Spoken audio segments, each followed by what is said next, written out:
সকালে ঘুমিয়ে আছি, তখনই কেউ ডাক দেয়। ঘুম থেকে উঠে সামনে তাকিয়ে দেখি আমার বন্ধু রাহাত দাঁড়িয়ে আছে। ওকে হঠাৎ করে বাসায় দেখে অবাক হলাম।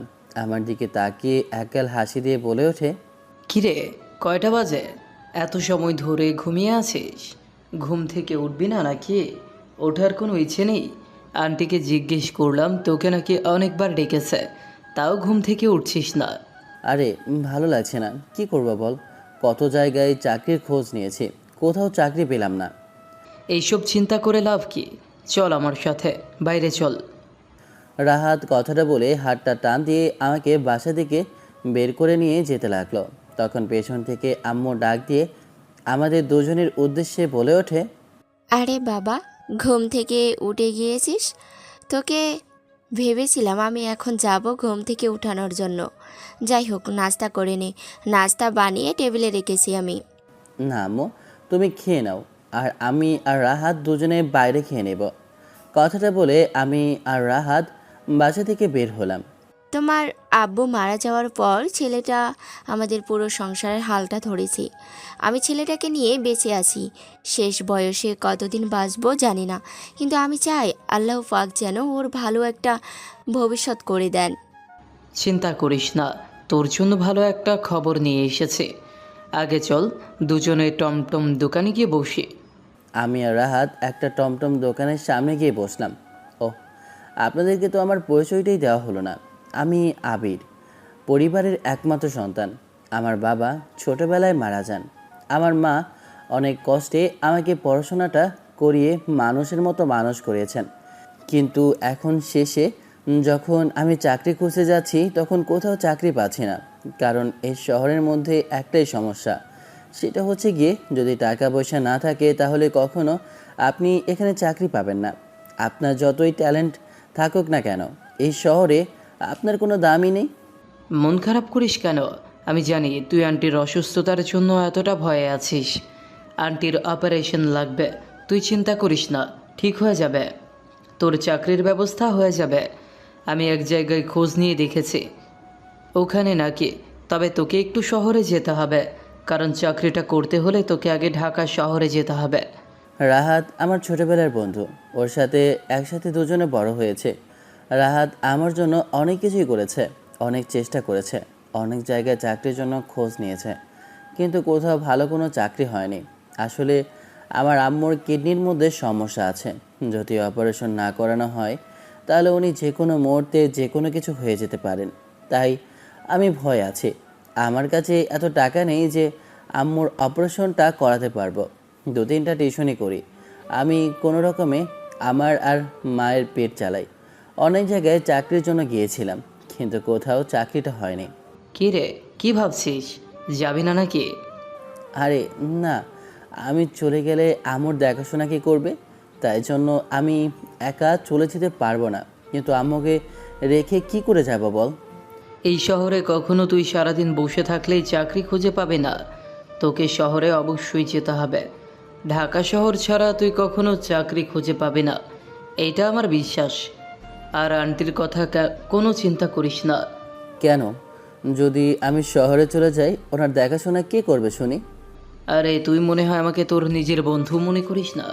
তোর বিপদের সময় সব সময় আমি এসে দাঁড়িয়েছি, আর আজকে তুই আমাকে দূরে সরিয়ে দিয়েছিস। আরে বিষয়টা এমন না, আসলে আসলে কিছুই না, তুই শহরে যা। আন্টি যতদিন আছে ততদিন আমাদের বাসায় থাকবে, আমি দেখাশোনা করব। তুই চিন্তা করিস না। তুই গিয়ে শুধু শহরে ভালো একটা চাকরি খোঁজ, তারপর আন্টিকে সাথে করে নিয়ে যাস। আমি চাই তুই ভালো থাক। আসলে আমি খুব লাকি রে, তোর মতো এমন একটা বন্ধু পেয়ে, যে কিনা নিজের কোনো কিছু না চিন্তা করে আমার জন্য চিন্তা করে। তোর নিজেরই তো চাকরি নেই, বেকার হয়ে আছিস। আরে তুই আমার কথা চিন্তা করিস কেন?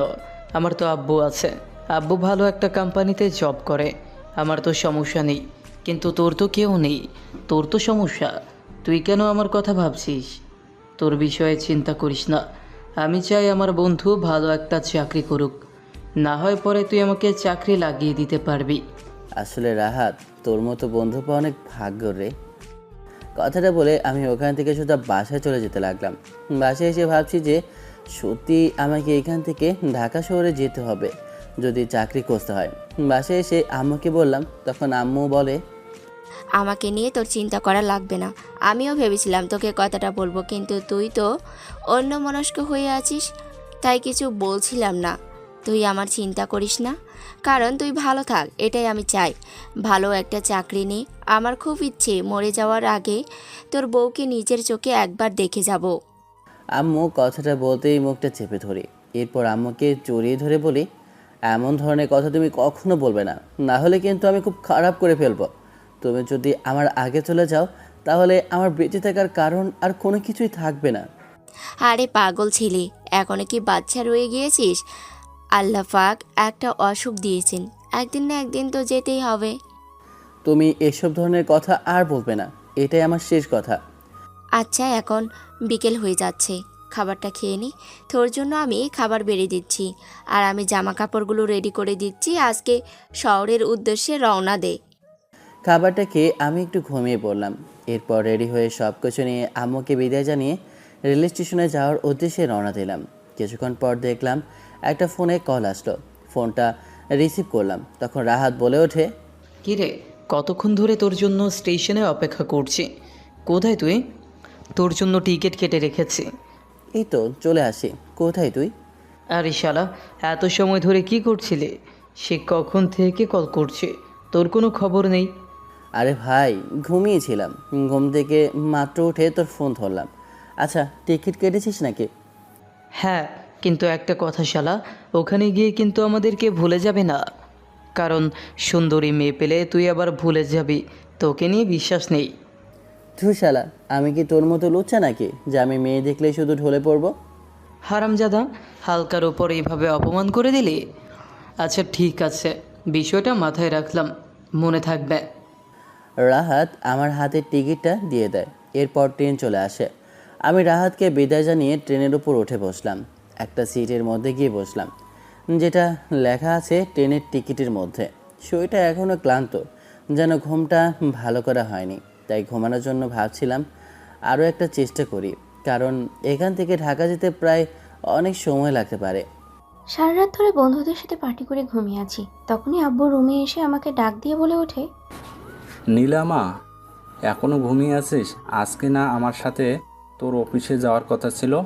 আমার সাথে কি আজকে তুই অফিসে যাবি না? আজকে আমাদের অনেক বড় একটা মিটিং হবে।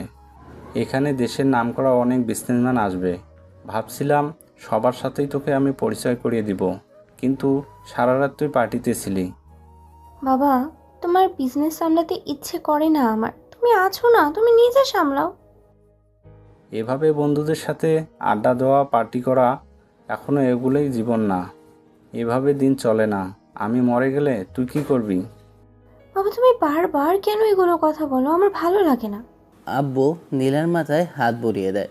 হাত বুলিয়ে দিয়ে নীলার উদ্দেশ্যে বলে ওঠে, আমার লক্ষ্মী মা, তুই আমার সাথে একটু চল, তোকে বুঝিয়ে দেব। বাবার বয়স হয়েছে, এখন এই বয়সে এত বড় একটা কোম্পানি আব্বুর দ্বারা চালানো সম্ভব না। তোমার জন্যই যাচ্ছি, না হলে কিন্তু অফিসে যাওয়া আমার মোটেই ইচ্ছে ছিল না। অফিসে যেতে যেতে আপনাদেরকে ওর পরিচয় করিয়ে দেই। ও নীলা, নীলা চৌধুরী। নীলা ইন্ডাস্ট্রিজ গ্রুপের একমাত্র মালকিন। ওনার বাবা এই শহরে নামকরা বিজনেসম্যান, আর উনি তারই একমাত্র সন্তান। নীলা চৌধুরী ছোটবেলায় মাকে হারিয়েছে। বাবাই নীলাকে মানুষ করেছেন। চোখ খুলতেই নিজেকে অন্য একটা স্টেশনে আবিষ্কার করলাম। কত সময় ঘুমিয়েছিলাম মনে নেই। তখন রেল স্টেশনের চেকার এসে ডাক দিয়ে বলে ওঠে, আমার গন্তব্যে পৌঁছে গেছে। ব্যাগটা কাঁধে নিয়ে আমি ট্রেন থেকে নেমে শহরের দিকে তাকাই। সামনে রেল স্টেশন। রেল স্টেশন থেকে বের হয়ে একটা রিক্সা নেই। রাহাত বলেছে ওর চাচার সাথে দেখা করার জন্য, কিন্তু এমন যে ঠিকানা দিয়েছে কোনো রিক্সাই খুঁজে পাচ্ছি না। ওর চাচার বাড়িটা খুঁজে পাচ্ছিলাম না। আমার এমন অবস্থা দেখে রিক্সাওয়ালা চাচা আমার উদ্দেশ্যে বলে ওঠে, বাবা, তুমি যে ঠিকানাটা দিচ্ছ, এখানে তো কেউ তোমার এই ঠিকানাটা জানে না। আমার বন্ধু তো এই ঠিকানাটা আমাকে দিয়েছিল। ওকে যে কল করব ফোনটা বন্ধ হয়ে আছে, চার্জ নেই ফোনে। এখন বুঝতে পারছি না কি করব, চিনতে পারছি না এখন কি করা যায়। তাহলে এখন কি করবে বাবা? চলো সামনে গলিটার দিকে একটু ঘুরে আসি। মেন রোড থেকে আমি গাড়িটা ঘুরিয়ে নিয়ে যাচ্ছি। এখান থেকে গলিতে যারা বাস করে তারা পুরনো লোক, ওরা হয়তো বা চিনতে পারবে। রিক্সাওয়ালা চাচা খুবই ভালো। আমার অসহায়ত্বের কথা শুনে উনি নিজে সাহায্য করার জন্য আমার সামনে এগিয়ে আসেন। হাঁটতে হাঁটতে ওনার কাছ থেকে জানতে পারলাম ওনার শুধু শেষ সম্বল বলতে এই রিক্সাটাই। এটা দিয়ে তার পরিবার চলে। তার সংসারে তার একটা প্রতিবন্ধী মেয়ে আছে, তাকে ডাক্তার দেখাতে হয়। তার এই পৃথিবীতে তার এই সন্তান ছাড়া আর কিছুই নেই। আমরা আসলে এই সৃষ্টিকর্তার কাছে শুকরিয়া আদায় করি না। পৃথিবীর মধ্যে এমন মানুষ আছে যারা কথা বলতে পারে না, কেউ বা হাঁটতে পারে না, কেউ বা চোখে দেখে না, কিন্তু আমাদের হাত পা চোখ সব কিছুই ঠিক আছে। তারপরেও আমরা সৃষ্টিকর্তার কাছে গিয়ে তার শুকরিয়া যাপন করি না। আসলেই মানুষ খুবই অকৃতজ্ঞ। সূর্যের তীব্র রোদ ও আলোর ঝলকানিতে আমার যেন পুরো শার্টটা ঘেমে একেবারে মাখন হয়ে গিয়েছে। মনে হচ্ছে যেন গোসল করে এসেছি, কারণ আজকে যে সূর্য মামা প্রচণ্ড রেগে আছে। সূর্যের তীব্র রোদে শরীরটাও ঘেমে পোশাকটা একেবারে একাকার। তখনই রিক্সাওয়ালা চাচা রিক্সাটা ঘোরাতে যাবেন, হঠাৎ করে একটা গাড়ি এসে রিক্সাওয়ালার সামনে চাকার ওপর দিয়ে উঠে যায় এবং চাকা একবারে দুই ভাগ হয়ে যায়। কপাল ভালো যে সামনের দিক দিয়ে গিয়েছে, আর চাচাও সঠিকভাবে ওখান থেকে চলে আসতে পেরেছেন, না হলে বড় দুর্ঘটনা হয়ে যেত। হঠাৎ করে গাড়ির সামনে একটা রিক্সা চলে আসে। গাড়িটা ব্রেক করতে হলো। রাস্তার মাঝখানে এই গাড়িতে নিয়ে কে এসেছে? গাড়ি থেকে নেমে দেখি আমার নতুন গাড়িটির ওপরে স্ক্র্যাচ পড়ে গিয়েছে। মাথাটা অনেক গরম হয়ে যায়। সামনে দেখলাম রিক্সাওয়ালা দাঁড়িয়ে আছে। ও সামনে গিয়ে, ছোট লোকের বাচ্চা, গাড়ি দেখে চলতে পারিস না তুই? আমার দামি গাড়িটার কি অবস্থা করেছিস? এই গাড়িটার দাম জানিস? এটার ক্ষতিপূরণ দিতে পারবি? ম্যাডাম, এখানে তো আমার কোনো দোষ নেই, গাড়িটা তো আপনার ড্রাইভার চালাচ্ছিল, আর সে এসে আমার গাড়ির উপরে ধাক্কা দেয়। আমি তো কিছু করিনি, বরঞ্চ আমার ক্ষতি হয়েছে। আমি কি করব? হায় আল্লাহ, আমার তো সব শেষ। আমার তো এটাই রিজিক ছিল। ফকিরের বাচ্চা, তুই আমার গাড়ির ক্ষতিপূরণ দিবি, আবার বলছিস যে ভুলটা আমার ড্রাইভারের? তোর সাহস কত বড়! তখন খেয়াল করলাম গাড়ি থেকে নেমে একটা সুন্দরী মেয়ে ঠাস করে একটা থাপ্পড় বসিয়ে দেয়। আমি সামনে গেলাম। এরপর যা ইচ্ছে বৃদ্ধ লোকটাকে বলল মেয়েটা। মেয়েটা দেখতে হেব্বি সুন্দরী, যে কোনো ছেলে দেখলে মেয়েটার উপর ক্রাশ খেয়ে যাবে। ছোট লোকের বাচ্চা, তোর কত বড় সাহস, তুই আমার মুখের উপরে কথা বলিস? মেয়েটা কথাটা বলে চাচার গায়ে আবারও হাত তুলতে যাবে, তখনই আমি ওর হাতটা পেছন থেকে ধরে, আপনার লজ্জা করে না নিজের বাবার বয়সের সমান বাবার গায়ে হাত তুলতে? ভুলটা আপনি করেছেন, আর অন্যর উপরে আপনি এভাবে দোষারোপ করছেন। নিজের ভুল অন্যর উপর চাপিয়ে দিচ্ছেন। আপনি বড়লোক বলে যা ইচ্ছে তাই করতে পারেন না। হঠাৎ করে একটা ছেলে আমার হাতটা ধরে ঠাস করে একটা থাপ্পড় বসিয়ে দেয়। এটা দেখার পর আমার মাথায় এত গরম হয়ে যায় যে মনে হচ্ছে এখনই ছেলেটাকে চিবিয়ে খেয়ে ফেলি। ছেলেটার গালে হাত তুলতে যাব, তখনই আমার হাত ধরে আবারও বলে ওঠে, আপনার হাতটা ভীষণ চোদাতে দেখছি। এই হাতটা না সবসময় ভিতরে গুজে রাখুন, না হলে দেখিয়ে দিব গরিবের হাত যদি একবার ওঠে তাহলে কিন্তু এই থাপ্পড় দেওয়া হাতটা আর দাঁড়ানোর মতো অবস্থায় থাকবে না। মেয়েটা দাঁতে দাঁত চিবিয়ে চুপ করে রইল। তখন আমি মেয়েটার উদ্দেশ্যে বলে উঠি, ভুলটা আপনি করেছেন, আর আপনি তাকে থাপ্পড় দিয়েছেন। এখানে ক্ষতিপূরণটা আপনাকেই দিতে হবে। বাবা থাক না, ছাড়ো। শুধু শুধু এইসব ঝামেলার মধ্যে তুমি পড়তে যেও না। তুমি ঢাকা শহরে নতুন এসেছো, এইসব ঝামেলার মধ্যে পড়ো না। তুমি জানো না এরা বড় লোক, এরা যে কোনো কিছু করতে পারে, তোমার ক্ষতি করতেও পারে। আমি চাই না আমার জন্য তোমার ক্ষতি হোক। না চাচা, ওরা সাধারণ মানুষকে কি মনে করে? ওরা গরিবকে কখনো মানুষই মনে করে না। ওরা বড়লোক হয়েছে তাদের কি অন্যায় করবে, আর অন্যায়ের উপরে ওরা এভাবে অবিচার করবে? এটা তো মেনে নেওয়া যায় না। হ্যাঁ, ছোট লোকের বাচ্চা, তুই আমার গালে হাত তুলেছিস? তুই তুই জানিস না আমি কে? আমি তোর কি করতে পারি? এই ঢাকা শহরের মধ্যে তুই যেখানেই থাকিস না কেন, আমি তোকে খুঁজে বের করে শেষ করে ফেলবো। মেয়েটা কথাটা বলতেই আমিও সামনে চলে গেলাম, একদম কাছাকাছি। আমার গরম নিঃশ্বাস মেয়েটার মুখে পড়তে লাগলো। আমাকে এত কাছে আসে দেখে মেয়েটা কেমন জানি একদম ঘাবড়ে গেল, ভয়ে কেমন জানি ভ্যাবাচেকা খেয়ে গেল। তখন আমি মেয়েটার সামনে গিয়ে বলে উঠি, অনেক কাছে চলে এসেছি, এখন তো অনেক কাছে, দেখি কী করতে পারেন আপনি। এই নীলা চৌধুরীকে আজ পর্যন্ত কেউ অপমান করতে পারেনি, কেউ কখনো সাহস পায়নি আমার সামনে কথা বলার। এই ফকিরের বাচ্চার কত বড় সাহস, ও আমার মুখের উপরে কথা বলে, আমাকে সবার সামনে অপমান করছে। ওকে আমি দেখে নেব, ওকে আমি তিলে তিলে শেষ করব। মেয়েটা প্রচণ্ড ভয় পেয়ে গেল। মেয়েটার থেকে একটু আমি সরে আসলাম। এরপর আরেকবার ধমক দিতে মেয়েটা একদম ভয়ে যেন কান্না মুখে অবস্থায় হয়ে গেল। গাড়ি থেকে টাকা বের করে আমি ছেলেটার মুখে মেরে বললাম, এই নে, এখানে 1 লাখ টাকা আছে, সবগুলো নিয়ে চলে যায় এখান থেকে, তোকে আমি পরে দেখে নেব। আমার মুখের সামনে টাকাগুলো মেরে মেয়েটা চলে যাবে, তখনই মেয়েটার হাতটা টান দিই। মেয়েটা সামলাতে না পেরে আমার বুকে এসে পড়ে। আমি মেয়েটার দিকে তাকিয়ে রইলাম। বাহ, সুন্দরী, অপরূপ সুন্দরী। মেয়েটা একটু অহংকারী, কিন্তু তার রূপটা খুবই মায়াবী। প্রথম দেখাতেই কেমন জানি আমি প্রেমে পড়ে গেছি বলতে হবে। মেয়েটার সৌন্দর্যের দিক থেকে কোনো অংশে কম না, কিন্তু তার মনটা তো তার থেকে বেশি বিষাক্ত। ফকিরের বাচ্চা, তোর সাহস কি করে হয় আমার হাত ধরার? কথাটা বলে থাপ্পড় দিতে যাবে, অমনি ওর হাতটা ধরে বলে উঠি, ম্যাডাম, আপনার হাত এত চলছে কেন? একটু বলবেন আমাকে? আর এখানে আমরা রাস্তা থেকে দান চাইলাম না যে আপনি মুখের উপর টাকা মেরে চলে যাবেন। টাকাগুলো সুন্দর করে উঠিয়ে ওনার হাতে দিবেন আর ওনার কাছে ক্ষমা চাইবেন, না হলে এখান থেকে আমরা আপনাকে যেতে দেব না। এই যে আশেপাশে দেখতেছেন, এরা সবাই কিন্তু এখানে সাক্ষী আছে। তোকে আমি পরে দেখে নেব। ওটা সমস্যা নেই, আপনি আমাকে এখন দেখেন বা পরে দেখেন, তাতে কোনো সমস্যা নেই। চাইলে আমার একটা ছবি তুলে নিতে পারেন, বাসায় গিয়ে পরে রাতের বেলায় আমার কথা মনে করতে করতে দেখতে পারবেন। মেয়েটা টাকাগুলো তুলে নিয়ে রিক্সাওয়ালা ড্রাইভারের হাতে দেয়। এরপর মেয়েটা রাগে গজগজ করতে করতে ওখান থেকে গাড়ি নিয়ে চলে যায়। বাবা, তুমি আমার জন্য এত বড় একটা ক্ষতি কেন নিজের করতে গেলে? তুমি জানো না মেয়েটাকে? মেয়েটা সম্পর্কে তোমার কোনো ধারণা নেই।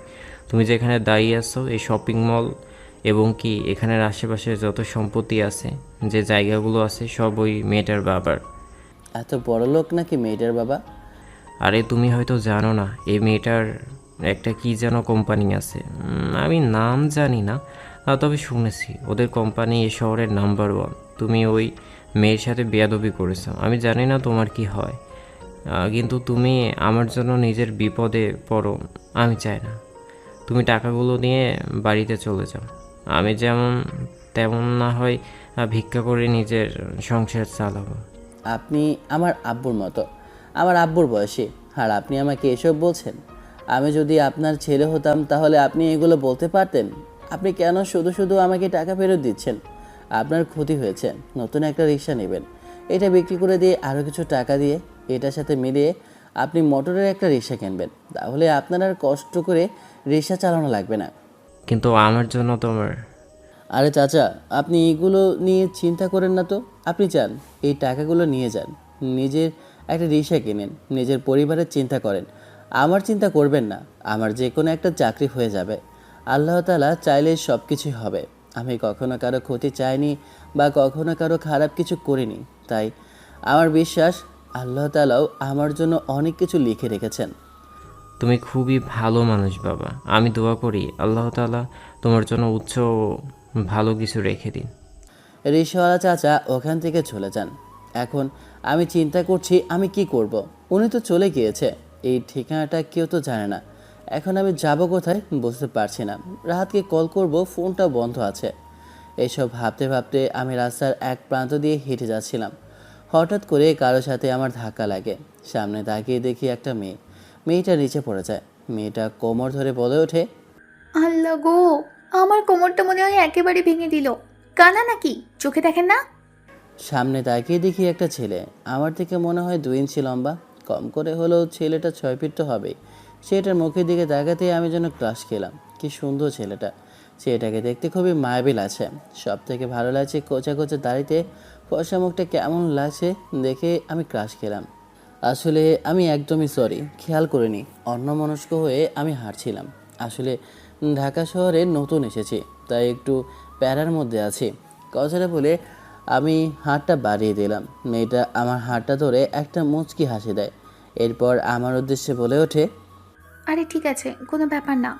কিন্তু আপনি ঢাকা শহরে নতুন এসেছেন তো এখানে কি করছেন? কাঁধের মধ্যে আপনার আবার একটা ব্যাগ ঝুলছে। ও, আসলে আমি আজকে এসেছি গ্রাম থেকে, আর এসে পড়েছি বিপদে। একটা ঠিকানা, পুরনো ঠিকানা, ওটা কেউ চিনতে পারছে না, তাই পড়েছি ঝামেলার মধ্যে। এখন কি করব আমি বুঝতে পারছি না। ফোনের মধ্যে চার্জও নেই যে বন্ধুকে একটা কল করব। ছেলেটার কথা বলার স্টাইল দেখে তো আমি নিজেই ফিদা হয়ে যাচ্ছি। কেন এত ভালো লাগছে বুঝতে পারছি না। তখনই একটা ছেলে আমার ব্যাগটা ধরে টান দিল। তখন আমি চোর চোর বলে চিৎকার করলাম। তখনই দেখলাম ছেলেটা পিছনে ওর ধাওয়া করলো। চোর ব্যাগটা নিয়ে পালাতে লাগলো। ও কি জানে যে আমি গ্রামের মধ্যে নাম্বার 1 দৌড় প্রতিযোগিতার মধ্যে ছিলাম? ও দৌড়ে যাবে কই? ও 2 মিনিটের মধ্যে দৌড়ে হাঁপিয়ে গেল। আমি তো 1 মিনিটেই ওর সামনে চলে আসলাম। ও তো ভয়ে ব্যাগটা আমার হাতে ছুঁড়ে মেরে দৌড়ে পালালো। আমি মেয়েটার কাছে গেলাম, দেখলাম মেয়েটা হাঁপাতে লাগলো। মেয়েটা মনে হয় পেছনে অনেকক্ষণ দৌড়াচ্ছিল। আমি মেয়েটার সামনে যেতে মেয়েটা আমাকে দেখে বলে ওঠে, বাবা, আপনি এত দৌড়াতে পারেন জানতাম না তো। আমি তো একেবারে হাঁপিয়ে গিয়েছিলাম। আল্লাহ, ব্যাগটার মধ্যে কত কিছু ছিল। আজকে যদি নিয়ে যেত তাহলে তো খবর ছিল। আপনাকে যে কি বলে ধন্যবাদ দেব আমার জানা নেই। আরে না, তেমন কোনো ব্যাপার না। তখন মেয়েটা তার ব্যাগ থেকে তার ফোনটা বের করে বলে ওঠে, এই নিন, আপনি না কাকে কল করবেন বলছিলেন? মেয়েটার হাত থেকে ফোনটা নিলাম।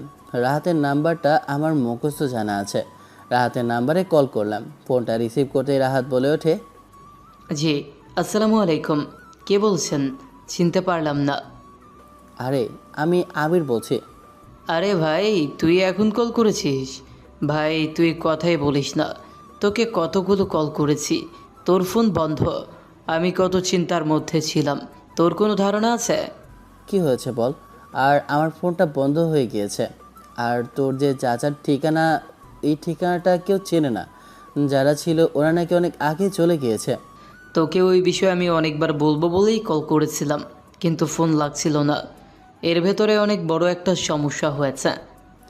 কথাটা শুনে আমার বুকের ভেতর কেমন জানি ধক করে একটা শব্দ হলো। আমার মনের মধ্যে কেমন জানি ভয় কাজ করতে লাগলো। আমি কেমন জানি মৃদু শব্দে জিজ্ঞেস করলাম, কি হয়েছে রাহাত? আন্টি অসুস্থ হয়ে যান, হসপিটালে নিয়ে এসেছি। ডাক্তার বলেছে যদি 1 মাসের ভেতরে আন্টির চিকিৎসা না করা হয় তাহলে আন্টিকে আর বাঁচানো সম্ভব না। রাহাতের মুখে এমন করে শুনে যেন আমার পায়ের নিচ থেকে মাটি চলে যেতে লাগলো। নিজের কানকেও বিশ্বাস করতে পারছি না। এই মুহূর্তে 1 মাসের ভিতরে 5 লক্ষ টাকা আমি কি করে জোগাড় করব? কিন্তু যত কিছু হয়ে যাক না কেন, প্রয়োজন হলে আমি নিজের জীবনের বিনিময়ে হলেও আমি আমার মায়ের চিকিৎসা করাবো। আমার চোখ দিয়ে পানি পড়ছে। আমার এমন অবস্থা দেখে মেয়েটা বিচলিত হয়ে বলে ওঠে, আপনার কি কোনো সমস্যা হয়েছে? আমাকে বলতে পারেন কোনো সমস্যা হলে। না, আমার কোনো সমস্যা হয়নি, আমি ঠিক আছি। আর বন্ধু সরি রে, আমি চাচাকে কল করে বলেছিলাম উনি নাকি চাকরিটা তোকে দিতে পারবেন না। আর তারা নাকি কিছুদিন আগে ওখান থেকে চলে যান। কিন্তু তুই কিছুদিন অপেক্ষা কর, ওখানে তুই যে কোনো একটা চাকরি পাবি। আমি তোকে একটা ঠিকানা দিচ্ছি, তুই ওখানে যা। আমার কথা বললে তুই ওখানে আপাতত থাকতে পারবি। তুই কিছুদিনের মধ্যে ইন্টারভিউ কোম্পানিতে দিতে পারবি, কারণ ঢাকা শহরে অনেক কোম্পানি আছে। আমি জানি রাহাতও অনেক চেষ্টা করেছে, কিন্তু ও যে ব্যর্থ, ওর কিছু করার নেই। অনেক চেষ্টা করেছে আমার জন্য, কিন্তু এখানে যে নিষ্ঠুর পৃথিবী আমাকে কিছুই করতে দেয়নি। আল্লাহ পাক বারবার কেন আমার ধৈর্যের পরীক্ষা নিচ্ছেন জানি না। চোখ দিয়ে পানি পড়ছে। আমার এমন অবস্থা দেখে মেয়েটা আবারও বিচলিত অবস্থায় বলে ওঠে, আপনি এতটা চিন্তিত, তারপরও বলছেন না কি হয়েছে? একটু খুলে বলবেন প্লিজ। আপনি আমার উপকার করেছেন, তাই আমি কি জানতে পারি না? আসলে আমি এখানে একটা চাকরির উদ্দেশ্যে এসেছিলাম, কিন্তু দুর্ভাগ্যবশত হয়তো বা সে চাকরিটা এখন আমার কপালে নেই, তাই মন খারাপ। আমি তো ভাবলাম আবার কি না কি হয়ে গেল। এই ছোট একটা বিষয় নিয়ে আপনি এমন চিন্তা করছেন? হ্যাঁ, আসলেই আপনি বাচ্চা মানুষ। কথাটা বলে মুচকি একটা হাসি দিলাম। আমি কিসের মধ্যে আছি মেয়েটা তো জানে না। তখন মেয়েটা আমাকে অবাক করে দিয়ে আমার উদ্দেশ্যে বলে ওঠে, তুমি চিন্তা করো না, তোমার জবের ব্যবস্থা আমি করব। আর হ্যাঁ, আমি যে কোম্পানিতে জব করি ওখানে একটা কলিগ প্রয়োজন, তাই আমি চাই তুমি ওখানে জয়েন করো। আমাকে সিভি দেখাও। এই অন্ধকার রাতে যেন আমি একটু আলো খুঁজে পেলাম। আমি তাড়াতাড়ি করে আমার সিভিটা মেয়েটার হাতে দিলাম। মেয়েটাও বেশ সুন্দরী, গোলগাল চেহারা, দেখতে বেশ ভালোই লাগে। যে কোনো ছেলে দেখলে পছন্দ করবে না এটা বললে একদমই ভুল হবে। একদম তামিল সিনেমার নায়িকাদের মতোই। মেয়েটা ভালো করে সিভিটা পড়ে আমার দিকে অবাক হয়ে তাকিয়ে বলে ওঠে, তুমি এত ভালো একজন ট্যালেন্টেড মানুষ, কিন্তু এখনও চাকরি পাচ্ছ না? আরে এখানে তো তুমি ভালো ভালো কোম্পানিতে চাকরি পাওয়ার কথা। তুমি চিন্তা করো না, তোমার চাকরি আমি দেখছি, হয়ে যাবে। কারণ আমি ওখানে ম্যানেজার। আমাদের কোম্পানিটা এই শহরের সব থেকে বড় কোম্পানি। এটার নাম হচ্ছে নীলা ইন্ডাস্ট্রিজ। এই নামটা আমি পত্রিকার মধ্যে অনেকবার দেখেছি। এটা আমাদের শহরের সব থেকে নামকরা কোম্পানি। এই কোম্পানিতে মেয়েটা জব করে, আমার তো বিশ্বাসই হচ্ছে না।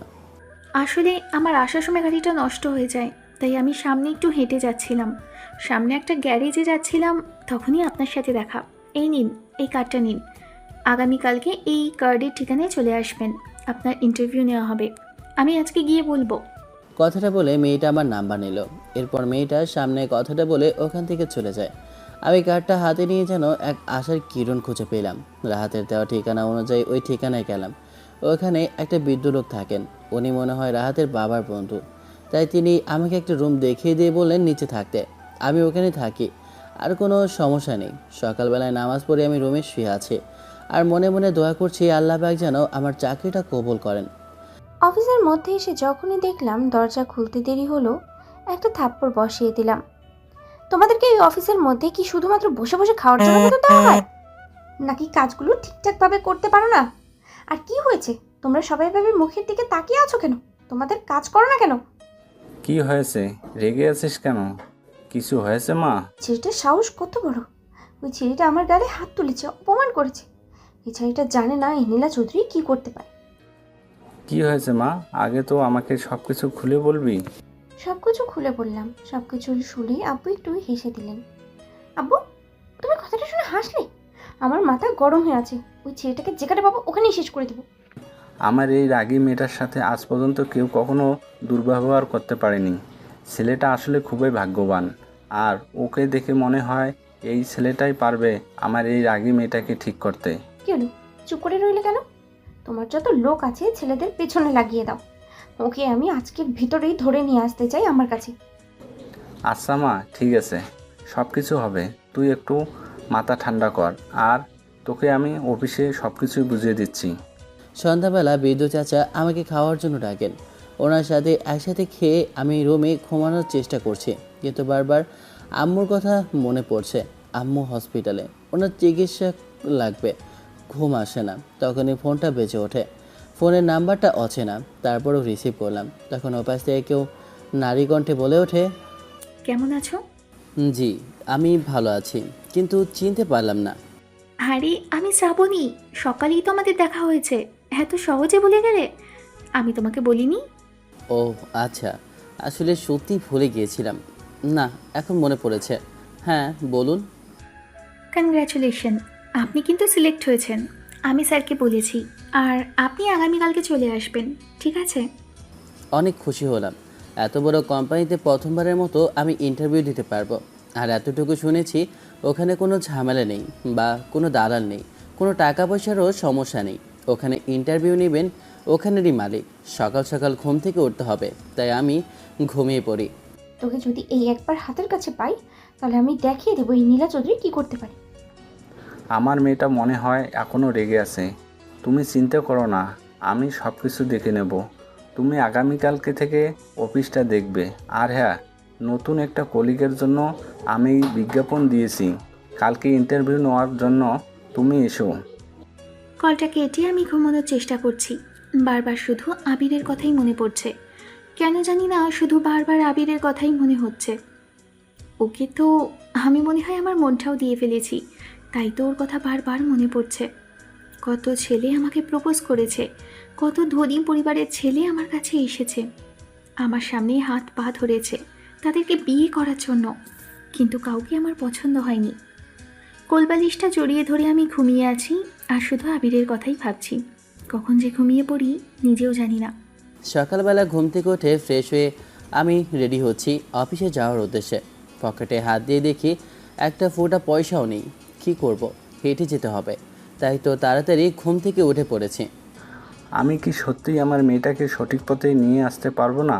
আমাকে ওই ছেলেটাকে খুঁজে বের করতে হবে, যে ছেলেটা পারবে আমার মেয়েকে সঠিক পথে আনতে। আমি চাই ওই ছেলেটা যেন আমার মেয়েটাকে সঠিক পথে নিয়ে আসে, কারণ আমার মেয়ে কখনো কারো কথা শুনে না। খুব রাগী একটা মেয়ে। চাচার কাছে পা ধরে সালাম নিয়ে দোয়া নিয়ে বাসা থেকে বের হলাম। তখনই ফোনটা বেজে ওঠে। ফোনের স্ক্রিনে তাকিয়ে দেখি রাহাত কল করেছে। ফোনটা রিসিভ করতেই রাহাত বলে ওঠে, কিরে এখন কি অবস্থা তোর? আমি তোকে কল করতাম। আম্মুর কি অবস্থা? আম্মু এখন ভালো আছে? আন্টি এখন মোটামুটি সুস্থ আছে, সমস্যা নেই। তুই কোনো চাকরির ব্যবস্থা করেছিস? একটা আশা করা যায় চাকরিটা হবে। চাকরিটা যদি পাই আশা করা যায় সব কষ্ট দূর হবে। আল্লাহ তাআলার কাছে একটাই চাওয়া। আল্লাহ তাআলার উপর ভরসা রাখ, সব কিছু ঠিক হয়ে যাবে। আর হ্যাঁ, ঠিকভাবে ইন্টারভিউ দিয়ে আয়। রাহাত কলটা কেটে দেয়। আমি হেঁটে যাচ্ছিলাম, তখনই দেখলাম একটা রিকশার সামনে যাচ্ছে। আমাকে পেছন থেকে ডাক দেয়। আমি পেছনে তাকিয়ে দেখি ওই বৃদ্ধ লোকটা আমাকে দেখে বলে ওঠে, আরে বাবা, তুমি কোথায় যাচ্ছ? চাচা, আসলে আমার একটা ইন্টারভিউ আছে সামনে অফিসে, তাই যাচ্ছিলাম। চলো গাড়িতে ওঠো, আমি তোমাকে নামিয়ে দিচ্ছি।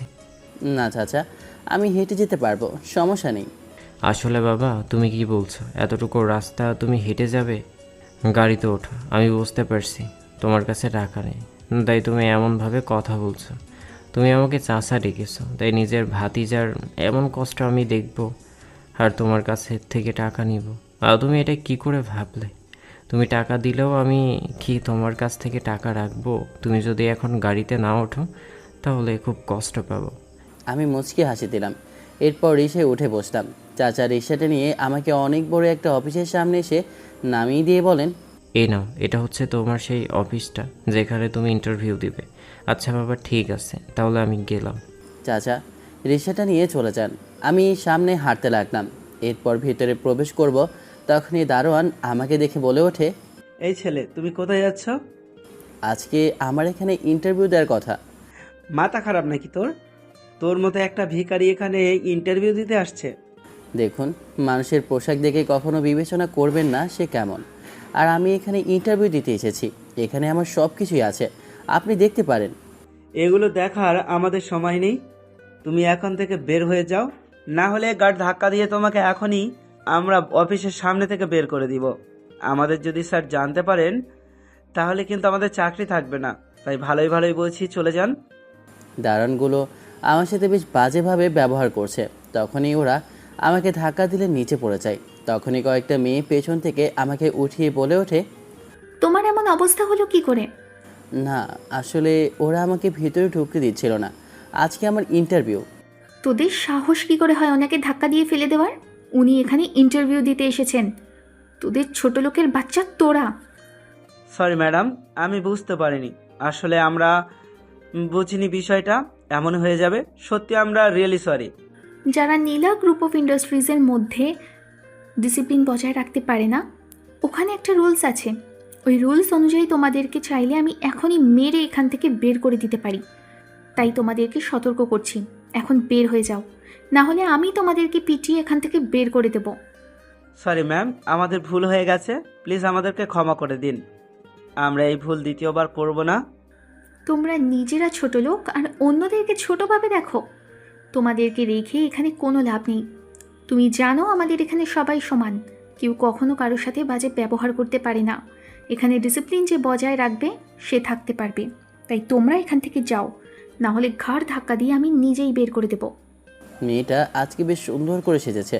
মেয়েটার দিকে তাকিয়ে তো ক্রাশ খেলাম, কারণ মেয়েটাকে আজকে বেশ সুন্দর লাগছিল। আমি তো মেয়েটার মুখের দিকে তাকিয়ে আছি। তখনই হঠাৎ করে মেয়েটা আমার হাতটা চেপে ধরে। পুরো শরীরটা বিদ্যুতের মতো চমকে ওঠে। মেয়েটা আমার হাত ধরে অফিসের ভেতরে নিয়ে যাচ্ছিল আর সব কিছু দেখাচ্ছিল। আবির, ভিতরে এসে দেখো। আমি স্যারের সাথে কথা বলেছি, এমডি স্যারকে বলেছি তোমার বিষয়টা। আর আমি কথা বলেছি তোমার বিষয়ে। তোমার মধ্যে ন্যাচারাল একটা ট্যালেন্ট আছে। তুমি যদি আমাদের অফিসে থাকো তাহলে অনেক ভালো কিছুই হবে। আমি চুপ করে শুধু শ্রাবণীর কথা শুনছি। শ্রাবণী আমাকে একটা প্রাইভেট রুমে নিয়ে যায়, ওখানে বসতে বলে ইন্টারভিউর জন্য। ওখানে কাচের গ্লাসের বাইরে সব কিছু দেখতে পাচ্ছি। অফিসটা বেশ সুন্দর এবং কি অনেক বড়। দেখে মনে হচ্ছে এত বড় অফিস, নামি দামি, তাহলে তো অবশ্যই এখানে সব কিছু ভালো হবে। অফিসের মধ্যে এসে বসে অপেক্ষা করছি। এখনও আমার মেয়েটা ঘুম থেকে উঠছে কি না বুঝতে পারছি না। এখনও অফিসে আসছে না কেন বুঝছি না। আমি আগামীকালকে সিঙ্গাপুর চলে যাব ভাবছি, কারণ ওকে বাকি সব কিছু বুঝিয়ে দেব। আজকে একটা ইন্টারভিউ দেওয়ার কথা, আব্বুকে কল করছি, কিছু টাকা লাগবে, শপিং করতে যাব, হাতে টাকা নেই। ব্যাংক কার্ডের মধ্যে কি জানি হয়েছে বুঝতে পারছি না, তাই ক্যাশ নিয়ে যাব ভাবছি। তাই আব্বুর কাছে অফিসে যাওয়ার উদ্দেশ্যে রওনা দিয়ে কিছুক্ষণ পর অফিসে এসে পৌঁছাই। অফিসের ভিতরে প্রবেশ করব, তখনই সামনে প্রাইভেট রুমের মধ্যে কাচের গ্লাসের ভিতরে কারোর ছায়া দেখতে পেলাম। একটু সামনে গেলাম, কেমন জানি চেনা একজন মানুষ। সামনে ভেতরে হেঁটে গেলাম, ভেতরে গিয়ে দেখি ছেলেটা আর কেউ না, এই যে ওই দিনেরই ছেলেটা। এটা দেখার পর মাথাটা প্রচণ্ড পরিমাণে গরম হয়ে যায়। ও আমার অফিসে কি করে? ওকে আমি আজকে দেখে নেব। সেদিন আমাকে অপমান করেছে, ওকে তো। হনহন করে নীলা ওর আব্বুর অফিসে প্রবেশ করে। বাবা, ওখানে ওই ছেলেটা এখানে কি করে? এই ছেলেটা ওটাই যে আমার সাথে খারাপ ব্যবহার করেছে, আমি ওকে ছাড়বো না। কার কথা বলছিস মা? অফিসের মধ্যে আজকে ইন্টারভিউ দিতে কেউ এসেছে, তুমি জানো না? শ্রাবণী, কোথায় তুমি? জি স্যার, বলুন। আমি এই তো সব কিছু ফাইল নিয়ে এসেছি। দেখুন, এখানে আজকে ইন্টারভিউ যারা দিবে তাদের লিস্ট আছে আর সিভি আছে। ইন্টারভিউ রুমের মধ্যে যে ছেলেটাকে দেখছো, ওই ছেলেটার ছবিটা দাও আমাকে। স্যার মনে হয় ইন্টারেস্ট দেখাচ্ছেন আবিরের প্রতি। আসলেই আবির খুব লাকি। ঠিক আছে, তুমি আসতে পারো। তোমাকে ডাক দিলে তুমি তখন চলে এসো। তারপর ছবিটা হাতে নেয়, হাতে নিয়ে দেখছে আমাকে। আরে ছেলেটা তো ভালোই ট্যালেন্টেড, পড়াশোনা ভালোই দেখছি, খুব ভালো প্রোফাইল দেখতে দেখতে ঠিক আছে, কোনো খারাপ ব্যাকগ্রাউন্ডও দেখছি না আমি। আপু, আমি ওকে সাহায্য করতে চাই। তুই কি করতে চাস বল আমাকে। ওকে কি চাকরিতে রাখবো না? ওকে যদি তুমি চাকরি থেকে বাদ দাও তাহলে ওকে আমি সাহায্য করতে পারবো না। আমি নিজে ওকে শাস্তি দেব। ও চিনবে এই নীলা চৌধুরী কি করতে পারে। আমাকে অপমান করার ফল ও টের পাবে। ওকে আমি হাড়ি হাড়ি বুঝিয়ে দেবো। নীলা ওখান থেকে চলে যায়। আমি ছেলেটার সম্পর্কে জানার জন্য একটা কল করি। তখন সব কিছু আমাকে ছেলেটার সম্পর্কে এনে দেয় আমার গোয়েন্দা বাহিনী। মাথার মধ্যে একগাদা চিন্তা আর প্রশ্ন ভিড় করে চলেছে। আসলে চাকরিটা হবে নাকি অন্য কেউ পেয়ে যায়? যদি চাকরিটা না হয় তাহলে কি করব সেটাই ভাবছি। যা কিছু হয়ে যাক না কেন, যে কোনো কিছুর বিনিময়ে আমি আমার আম্মুকে বাঁচাতে চাই। তাছাড়া আমার আর কিছু করার নেই। প্রয়োজন হলে নিজের জীবনটা আমি দিয়ে দেব, কিন্তু আমি আমার মাকে ছাড়া বাঁচব না। আমার জীবনে আমার মা ছাড়া আর কেউ নেই। এইসব কথাই ভাবছিলাম, তখনই শ্রাবণী আমার কাছে এসে হাসি মুখে বলে ওঠে, আবির চলো, স্যার তোমাকে ডাকছেন। আমি শ্রাবণীর সাথে একটা অফিসে যাই। অফিসের ভিতরে প্রবেশ করলাম। আসসালামু আলাইকুম। তখন আমাকে ভিতরে প্রবেশ করতে দেখে, ওয়ালাইকুম আসসালাম। ভিতরে প্রবেশ করো তুমি আবির, তাই না? এখন কেমন আছো? উনি এই অফিসের সিও, এত বড় একটা কোম্পানির মালিক, নিজে ইন্টারভিউ নিচ্ছেন, তাও আবার পার্সোনাল, আমার, অন্য কারো না। তারপরেও কত সুন্দর করে আমার সাথে ব্যবহার করছেন বুঝলাম না। তাই আমি বললাম, জি স্যার, আলহামদুলিল্লাহ। তখন উনি একগাল হাসি দিয়ে আমার উদ্দেশ্যে বলে ওঠেন, শোনো, তোমার আমাকে স্যার বলার প্রয়োজন নেই। তোমার সম্পর্কে যা শুনেছি এরপর আমার আর কিছু জানার প্রয়োজন নেই। তুমি খুবই ভালো একটা ছেলে, নম্র ভদ্র। তোমার ব্যাকগ্রাউন্ড সম্পর্কে যা শুনতে পারলাম তা আসলে আমি বুঝেছি তুমি আমার একদম রাইট একটা পছন্দ করা ছেলে। আমি আপনার কথা কিছুই বুঝলাম না স্যার। তুমি এখানে এসেছো চাকরির জন্য, তাই তো? আর তুমি চাকরিটা করতে চাও তোমার মায়ের অপারেশনের জন্য, তাই না? তোমার মায়ের অপারেশনের জন্য 5 লক্ষ টাকা তুমি চাও। চাকরিটা হলে অফিসের কাছ থেকে তুমি এগ্রিমেন্ট করে টাকাটা নেবে, আর যা ইচ্ছে তা এগ্রিমেন্ট করুক না কেন তুমি তা সব কিছু মেনে নেবে। আমি সঠিক বলছি? আমি অবাক হয়ে ওনার দৃষ্টিতে তাকিয়ে রইলাম যে উনি এসব কি করে জানলেন, কে বললো ওনাকে? আসলে বড়লোক মানুষদের বড় বড় বিষয়, এসব কিছু আমাদের না বুঝলেও চলবে। আপনি তো সব কিছুই জানেন, তো আপনাকে আর কি বলবো বলেন। এখন আপনি যদি চাকরিটা আমাকে না দিতে চান তাহলে কিছু করার নেই আমার। আমি তোমাকে চাকরিটা দেব, কিন্তু আমার একটা শর্ত আছে। যদি সেটা মানো তাহলে আমি তোমাকে চাকরিটা দেব এবং কি তোমার মায়ের চিকিৎসাও করাবো, কিন্তু তোমার কাছে কোনো টাকা নেব না। তুমি চিন্তা করো না। আপনি আমাকে চাকরিটা দিচ্ছেন, কিন্তু কেন দিচ্ছেন জানি না, হয়তো বা দয়া বা অন্য কিছু। কিন্তু আমি আপনাকে বলছি, কথা দিচ্ছি, আপনার যে কোনো শর্তে আমি রাজি আছি। আপনি যা বলবেন আমি তাই করব, কিন্তু আমি আমার মাকে বাঁচাতে চাই। তোমার মতো হাজার ট্যালেন্ট আমি পাবো, তোমার মতো হাজার ছেলে আমি খুঁজে পাবো, কিন্তু আমি তোমাকে খুঁজে পাবো না। তোমার মধ্যে যে জিনিসগুলো আছে, যে গুণ আছে, তা সবার মধ্যে নেই। তোমাকে তো আমার লাগবে। আর তোমার পরিবার বলতে তোমার বাবা নেই, তোমার মা একমাত্র। তাই সব দিক থেকে আমার তোমাকে পছন্দ হয়েছে। আর তুমিও দেখতে মাশাআল্লাহ। আমি তো স্যারের কোনো কথাই বুঝতে পারছি না। তখন উনি আগ্রহ প্রকাশ করে আমার সামনে দাঁড়িয়ে বলে ওঠেন। কথাটা বলার আগে উনি একটা সিগারেট মুখে নেন। এরপর আমার উদ্দেশ্যে বলে ওঠেন, সামনে থাকা মাঝবয়সী লোকটার কথায় কিছুই বুঝতে পারছি না কি বলছেন আমাকে। আমি ওনার দিকে হ্যাবলা কান্তার মতো তাকিয়ে আছি। তখন উনি আমার উদ্দেশ্যে বলে ওঠেন, দেখো আবির, এই যে টাকা পয়সা ধন সম্পদ এত কিছু আছে আমার, এত নাম ডাক, তারপরও মনের ভিতর একটা ভয় কাজ করে, একটা অন্যরকম অশান্তি আমার মনের মধ্যে কাজ করে। জানো কী জন্য? একমাত্র মেয়েটার জন্য। ওর মা ওর যখন 12 বছর বয়স তখন মারা যায়। আমি ওকে অনেক কষ্টে লালন করি। এরপর আমি ওকে অস্ট্রেলিয়া পাঠাই পড়াশোনার জন্য। যখন যা ইচ্ছা আবদার করছে সব কিছু পূরণ করছি। জানি ওর মা নেই, তাই ওকে সব ভালোবাসা দিতে পারিনি আমি। তাই তো মেয়েটা বিগড়ে গেছে। কখনো কারোর কথা শুনে না, নিজের মতো চলে। মানুষকে ও মানুষ মনে করে না। নিচু জাতের মানুষকে ও কেমন জানি খারাপ চোখে দেখে। ও মনে করে যারা বড়লোক, যাদের স্ট্যাটাস আছে, তাদেরই সব কিছু। আমার মেয়েটাকে মানুষ করতে পারলাম না। ওর এই অহংকার আমার যে পতনের মূল হয়ে দাঁড়াবে। ও কখন যে এভাবে নিজের জীবন শেষ করে ফেলবে ও তো নিজে জানে না। ও তো জানে না, আমি জানি। যদি আমার মেয়েকে কেউ সঠিক পথে নিয়ে আসতে পারে, সে আর কেউ না, তুমি পারবে। তুমি পারবে আমার মেয়েটাকে সঠিক পথে নিয়ে আসতে। কি আবির, তুমি পারবে তো? আমার বিশ্বাস যে তুমি পারবে সব কিছু ঠিক করতে। আপনি কি বলছেন স্যার? আমি বুঝতে পারছি না। আমি আপনার কথা কিছুই বুঝে উঠতে পারছি না। আমি কি করব আপনার জন্য বলেন? আবির, তোমাকে কিছু করতে হবে না। আমি তোমার কাছে কিছু চাই না, শুধু একটা জিনিস চাই, একটা আবদার। এটা একটা বাবার আবদার মনে করো। আমাদের এই সম্পত্তির জন্য অনেক মানুষ আছে যারা আমাদের শত্রু হয়ে আছে, আমাদের পিঠে আঘাত করার জন্য ওত পেতে দাঁড়িয়ে আছে। আমি চাই তুমি আমার মেয়েকে বিয়ে করো, আমার মেয়েটাকে সঠিক পথে নিয়ে আসো। আর আমি তোমাকে চাই। সামনের চেয়ারের মধ্যে বসে থাকা সুঠাম দেহের অধিকারী লোকটা এমন কথা বলবে আমি ভাবতেও পারিনি।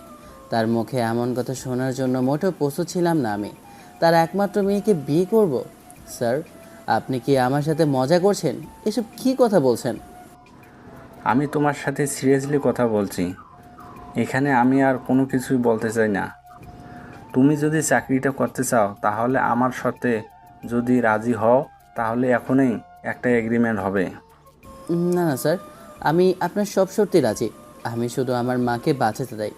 আপনি যেখানে বলবেন আমি সাইন করব। তুমি আমার মেয়েকে বিয়ে করবে আর ওকে ছেড়ে কখনো যাবে না। ওর সব সময় কাছে থাকবে, ওকে সব সময় তোমার পাশে রাখবে, দুঃখে কষ্টে সব সময় ওকে তুমি কখনো অবহেলা করবে না, কষ্ট দেবে না, ওকে ছেড়ে কখনো যাবে না। ঠিক আছে, আমি আপনার সব শর্তে রাজি আছি। কথাটা বলে সাইন করে দিলাম। তখন উনি আমাকে হাসি মুখে বলে ওঠেন, তুমি চিন্তা করো না, তোমার মায়ের চিকিৎসা আমি আজকেই করব।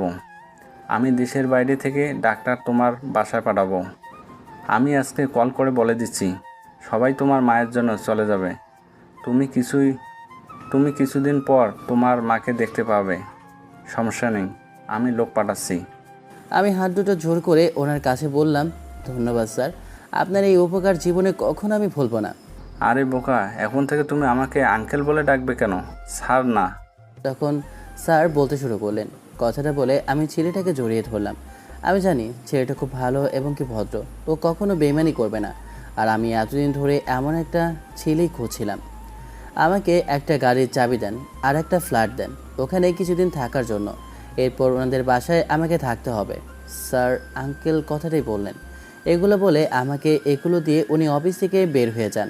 আমি অফিস থেকে বের হয়ে যাই। আজকে আর শ্রাবণীর সাথে কথা হলো না। চাচার বাসায় গেলাম, চাচাকে সব কিছু বললাম। চাচা খুশি হলেন আর মিষ্টি এনে খাওয়ানো হলো। আসলেই এই পৃথিবীতে চাচা আমার জন্য নিজের ছেলের মতো সব কিছুই করেছে। ওনার ঋণটা আমি কখনো শোধ করতে পারবো না। রাতে শুয়ে আছি, তখনই ফোনটা বেজে ওঠে। দেখি রাহাত কল করেছে। ফোনটা রিসিভ করতেই রাহাত বলে ওঠে, কী রে, কী অবস্থা তোর? ইন্টারভিউ কেমন হলো? এরপর রাহাতকে শুরু থেকে সব কিছু খুলে বললাম। সব কিছু শুনে রাহাত অনেক খুশি হলো। এরপর রাহাত বলে, যেহেতু এমনভাবে কথা বলেছে তাহলে লোকটা অনেক ভালো। আর তুই কি দেখতে শুনতে কোথাও কম নাকি? দেখবি তুই সব কিছু সামলাতে পারবি, চিন্তা করিস না। আমি দোয়া করি তুই সামনে এগিয়ে যা। আল্লাহ তাআলার কাছে লাখো কোটি শুকরিয়া। আর মনে মনে ভাবছি কিছু একটা হলে যদি পারি, রাহাতকে এখানে একটা চাকরির ব্যবস্থা যদি করে দিতে পারি খুব ভালো হয়। সন্ধ্যার দিকে চাচাকে বিদায় জানিয়ে নতুন বাসায় চলে এসেছিলাম। ওখানে এসে আমি সব কিছু গুছিয়ে রাহাতের সাথে কথা বলছিলাম। এরপর কিছুক্ষণ আমি রাহাতের সাথে কথা বলে ঘুমিয়ে পড়ি। সকালে আবার আমাকে অফিসে যেতে হবে। গতকালকে আব্বু অফিসের সবগুলো দায়িত্ব আমাকে বুঝিয়ে দিয়েছে, তাই আজকে অফিসে যাচ্ছি। আজকে খুব সকাল সকাল অফিসে এসে পৌঁছে যাই। সবাই দেখলাম আগে থেকে রেডি হয়ে আছে। অফিসটা কেমন একটা অন্যরকম সুন্দরভাবে সাজানো হয়েছে বুঝলাম না। এত সুন্দর করে সাজানোর কারণটা ভেতরে প্রবেশ করতে আমাকে দেখে একবার হাসি দিয়ে শ্রাবণী আমার উদ্দেশ্যে বলে ওঠে, আবির তুমি এসেছো? এত সকালে এসে আমি তা ভেবেছিলাম মনে হয় আমি সবার আগে এসে পড়েছি, কিন্তু দেখি এখানে তো সবাই আমার আগে এসে বসে আছে। এত তাড়াতাড়ি অফিসের মধ্যে সবাই চলে এসেছে বুঝতেই পারছি না। আজকে কি অফিসের মধ্যে কোনো অনুষ্ঠান আছে নাকি? না, ওই রকম বললেও বারণ হয় না। কারণ হচ্ছে গিয়ে আমাদের অফিসের মধ্যে নীলা ম্যাডাম আসবে, কারণ ওনাকে সব কিছুর দায়িত্ব দিয়ে দিয়েছে আমাদের বসের মেয়ে। আমার আর বুঝতে বাকি রইল না যে মেহরাব সাহেব যে মেয়েটার কথা বলছিলেন আমাকে, সেই মেয়েটা এখানে আসে যার সাথে আমাকে সে বিয়ে দেবে। আর তার অহংকারী মেয়েটা। তাই আমি তার অহংকারী মেয়েটাকে দেখার জন্য একটু আগ্রহ নিয়ে ওখানে দাঁড়ালাম। তখন শ্রাবণী আমার হাতে একটা ফুলের তোড়া দিয়ে বলে ওঠে, তুমি নিজেই স্বাগতম জানাবে ওকে, বুঝতে পেরেছো? আমি ম্যানেজার, আমি চাই তুমি ওকে স্বাগতম জানাবে, তাহলে সে খুশি হবে। আমি চাই তোমাকে ভালো আরও বড় একটা যেন পোস্ট দিতে পারি।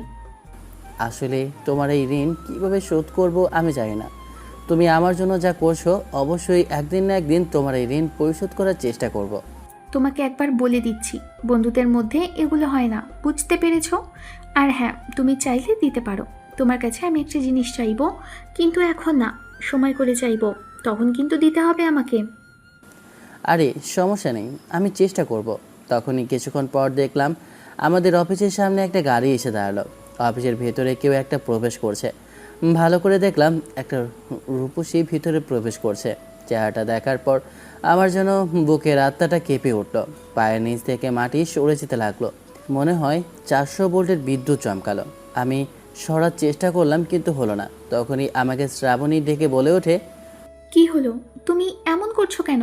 যাও, স্বাগতম জানো তুমি ম্যাডামকে। আরে আপনারাও ভাবতেছেন এত ভয় পাচ্ছি কেন? আরে ভাই, ভয় পাবো না। এই মেয়েটা তো আমার জম। আর এই মেয়েটা এসেছে নাকি এই কোম্পানির মালিক। এইটা শুনে তো হাতটা এখনই কাঁপাকাঁপি শুরু করেছে। এরপরও ভয় ভয় আমি ফুলের তোড়াটা নিয়ে মেয়েটার কাছে গেলাম। এরপর বললাম, ম্যাডাম আপনাকে ওয়েলকাম অফিসের মধ্যে। কথাটা বলে ফুলটা দিব ঠিক তখনই, এগুলো কোত্থেকে নিয়ে এসেছিস ফকিরের বাচ্চা? সামনে থেকে সর। আমার এগুলো আমার সামনে নিয়ে আসছি। তোর সাহস কি করে হয় এসব কম দামি জিনিস আমাকে উপহার দেওয়ার? এই নীলা চৌধুরী কখনো ছোট লোকদের কাছ থেকে কিচ্ছু নেয় না, তাই সামনে থেকে সর যাও। আর তোমরা এভাবে হাত ধুয়ে তাকিয়ে আছো কেন? নিজেদের কাজে যাও। আমি এখানে কোনো নতুন না যে আমাকে আমন্ত্রণ জানাতে হবে বা আমাকে এখানে শুভেচ্ছা জানাতে হবে। তোমরা দাঁড়িয়ে আছো, আমি আমার কাজগুলো ঠিকমতো দেখতে চাই। এখনই আউট হও। সবাই তো অবাক দৃষ্টিতে আমার দিকে তাকিয়ে রইল। নীলা ম্যাডাম হঠাৎ করে এমন গরম হয়ে যাওয়ার কারণ কেউ বুঝতে পারছে না। আর আমার গালে ঠাস করে একটা থাপ্পড় বসিয়ে দিয়েছিল। আমি গালে হাত দিয়ে দাঁড়িয়ে রইলাম। তখন শ্রাবণী আমার কাছে আসে, এসে আমার উদ্দেশ্যে বলে ওঠে, ও তোমার সাথে এমন ব্যবহার করলো কেন? তুমি তো কিছু করোনি, শুধু ফুলটাই দিতে গিয়েছিলে। দাঁড়াও, আমি ওকে এখনই জিজ্ঞেস করবো সমস্যাটা কি। এমন অপমান! না না প্লিজ, তুমি কিছু বলো না। চাকরিটা আমার খুবই প্রয়োজন। তোমাকে আমি বোঝাতে পারবো না। আমি চাই না শুধু শুধু আমার জন্য তোমারও কোনো সমস্যা হোক। প্লিজ আমার জন্য কিছু বলো না। যা হওয়ার হয়ে গিয়েছে। তারা বড়লোক মানুষ, বড় বড় বিষয়, এসব জিনিস আমাদের চিন্তা না করাই ভালো। তোমার সাথে এমন খারাপ ব্যবহার সত্যিই আমার খুব কষ্ট লাগছে। হ্যাঁ, তুমি ওর সামনে আর যাবে না, কোনো কথা বলবে না, যা লাগবে আমাকে বলবে, আমি সব কিছু করব। ও খুবই খারাপ একটা মেয়ে। আচ্ছা ঠিক আছে, তুমি রাগ করো না, এটা একটা অ্যাক্সিডেন্ট, বাদ দাও, চলো নিজেদের কাজে যাই। আমি এসে নিজের ডেস্কে বসলাম। এরপর আমাকে কিছু কাজ দেওয়া হলো, আমি কাজগুলো করতে লাগলাম। আমার যেন এই ফকিরের বাচ্চাকে দেখলেই মাত্রা গরম হয়ে যায়। এখনো পর্যন্ত মন ভরছে না আমার, এখনো রাগী শরীরটা জ্বলছে আমার। আমি নিজের কাজগুলো করছিলাম, তখন পিয়ন এসে বলল ম্যাডামের কেবিনে যেতে। তাই আমি ম্যাডামের কেবিনে প্রবেশ করলাম। আমাকে দেখে ম্যাডাম রাগে চোখে বলে ওঠে, ছোট লোকের বাচ্চা, কারোর কেবিনে প্রবেশ করার আগে যে অনুমতিটুকু নিতে হয় সেইটুকু কি তোর মতে জান নেই? আমি আসলে সরি ম্যাডাম, বুঝতে পারিনি। আমি আবার আপনার কাছ থেকে অনুমতি নিয়ে প্রবেশ করছি। গালে হাত দিয়ে আবারও বের হলাম। এরপর আমি বলে উঠলাম, জি ম্যাডাম, ভেতরে কি আসবো? ঠিক আছে, ভিতরে আয়। তোকে যে কাজগুলো দেওয়া হয়েছে ওই কাজগুলো দে। মেয়েটাকে দেখলে আমার ভয় লাগে, হাতটা এমনিই কাঁপছে। তারপরও ভয়ে ভয়ে ফাইলগুলো মেয়েটার হাতে দিলাম। ফাইলগুলো মেয়েটা নিজে ছুঁড়ে মারে। এরপর আমার উদ্দেশ্যে বলে ওঠে, এসব কি? এগুলো কি কোনো কাজ হলো? আব্বু তোর মতো ছোট লোকদের কেন কাজে লাগায় আমি জানি না। এগুলো কোন ধরনের কাজ হয়েছে? ম্যাডাম, আপনি কেন আমার সাথে এমন করছেন বলবেন? আমি তো কাজ সবগুলো সম্পন্ন করেছি এবং কি ঠিকঠাক করেছি। আমার কাজের মধ্যে কোনো ভুল নেই, তারপরও কেন শুধু শুধু আপনি আমার সাথে এমন করছেন?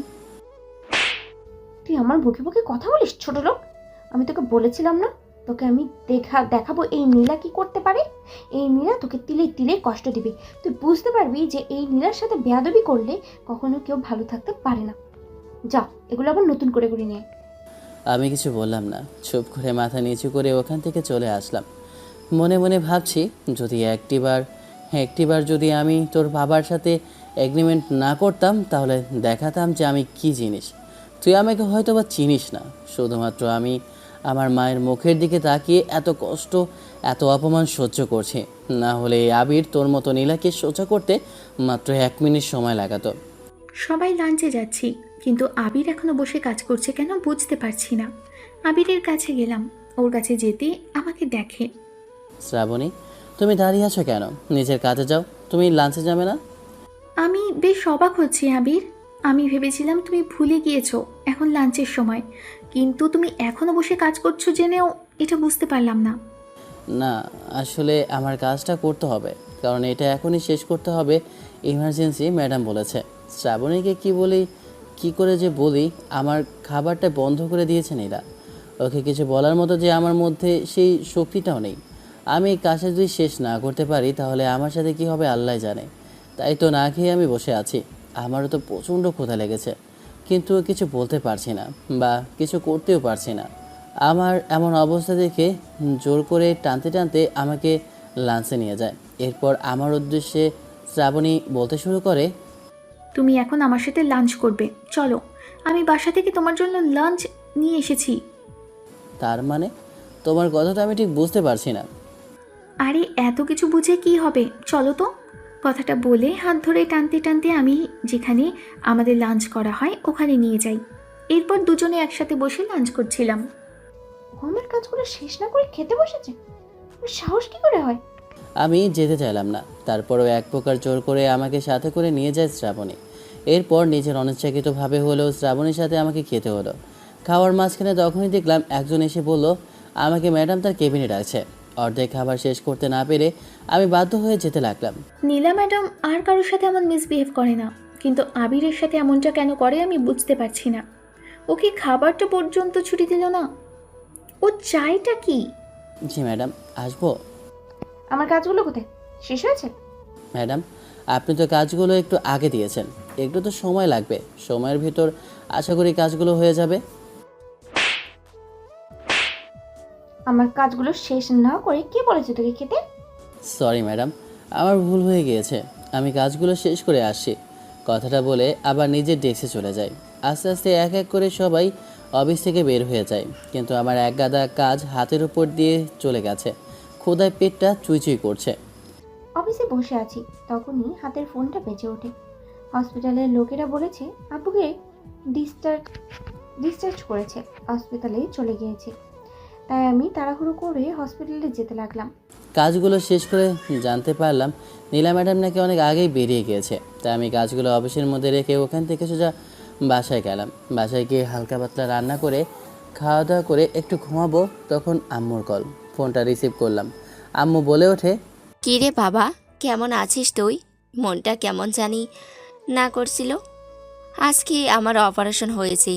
আমি জ্ঞান ফেরার পর দেখলাম রাহাত ছিল, ও সব কিছু আমাকে বলেছে। তুই নাকি নতুন একটা চাকরি পেয়েছিস। হ্যাঁ মা, আসলে আমাদের বস অনেক ভালো, আর তিনি আমাকে একটা শর্ত দিয়েছেন, তার জন্য আমি তোমার অপারেশন করতে পারছি। আমি তো তোর কথা বুঝলাম না, কি শর্ত দিল? কি শর্তের উপর তুই রাজি হলি? আম্মুকে সব কিছু খুলে বললাম। আম্মু সব কিছু শুনে বলে, তাহলে আমার আর তোকে নিয়ে চিন্তা করা লাগলো না। আল্লাহ তাআলা তোর জন্য ভালো কিছু রেখেছেন। আমি তোকে বলছিলাম না? আম্মু তুমি কিছুদিন নিজের খেয়াল রাখো, ঠিকঠাক করে ওষুধ খাও। আমি কিছুদিন পর তোমাকে এখানে নিয়ে আসবো। মনটা কেন জানি না আনছান করছিল তোর জন্য। তুই খাওয়া দাওয়া করেছিস বাবা? পৃথিবীর সকল মা তার সন্তানের প্রতি ভালোবাসাটা একদম স্বার্থহীনভাবে রাখে, কারণ কেউ কিছু জানুক আর না জানুক, মা বাবা সবসময় জানে সন্তানের কোনো সমস্যা হলে সবার আগে মা বাবার বুকে এসে লাগে। তারা বুঝতে পারে যে তার সন্তানের কিছু হয়েছে, তাই তো মন আনচান করে। না মা, আমি ঠিক আছি, তুমি অযথা আমাকে নিয়ে চিন্তা করো না তো। এই তো কিছুক্ষণ পর খাওয়া দাওয়া করবো। আম্মুর সাথে আরও কিছু সময় কথা বললাম, এরপর ফোনটা কেটে দিলাম। তখনই ফোনটা আবারও বেঁচে উঠলো। দেখলাম নাম্বারটা আর কারো না, শ্রাবণী। ফোনটা রিসিভ করতে শ্রাবণী বলে ওঠে, কেমন আছো আবির? এই তো মোটামুটি আলহামদুলিল্লাহ, তুমি কেমন আছো বলো? আমি ভালো আছি, কিন্তু তোমার সাথে নীলা ম্যাডাম এমন ব্যবহার কেন করলো আমি বুঝতে পারলাম না। তুমি এমন কি করেছো যার জন্য তোমার সাথে এমন কিছু করে? আরে ওসব বাদ দাও, হয়তো বা আমি নতুন এসেছি তাই আমাকে কোনো কিছু শেখাতে চায়। শ্রাবণীকে কোনো রকম একটা বোঝ দিয়েছি। মেয়েটা কেমন জানি না একটু সিরিয়াস। এতটা যে মেয়েটা নীলার উপর রেগেছিল, মনে তো হয়েছিল একবার নীলাকে কখন জানি না মারতে শুরু করে। আচ্ছা আবির, তোমার আম্মু ভালো আছে?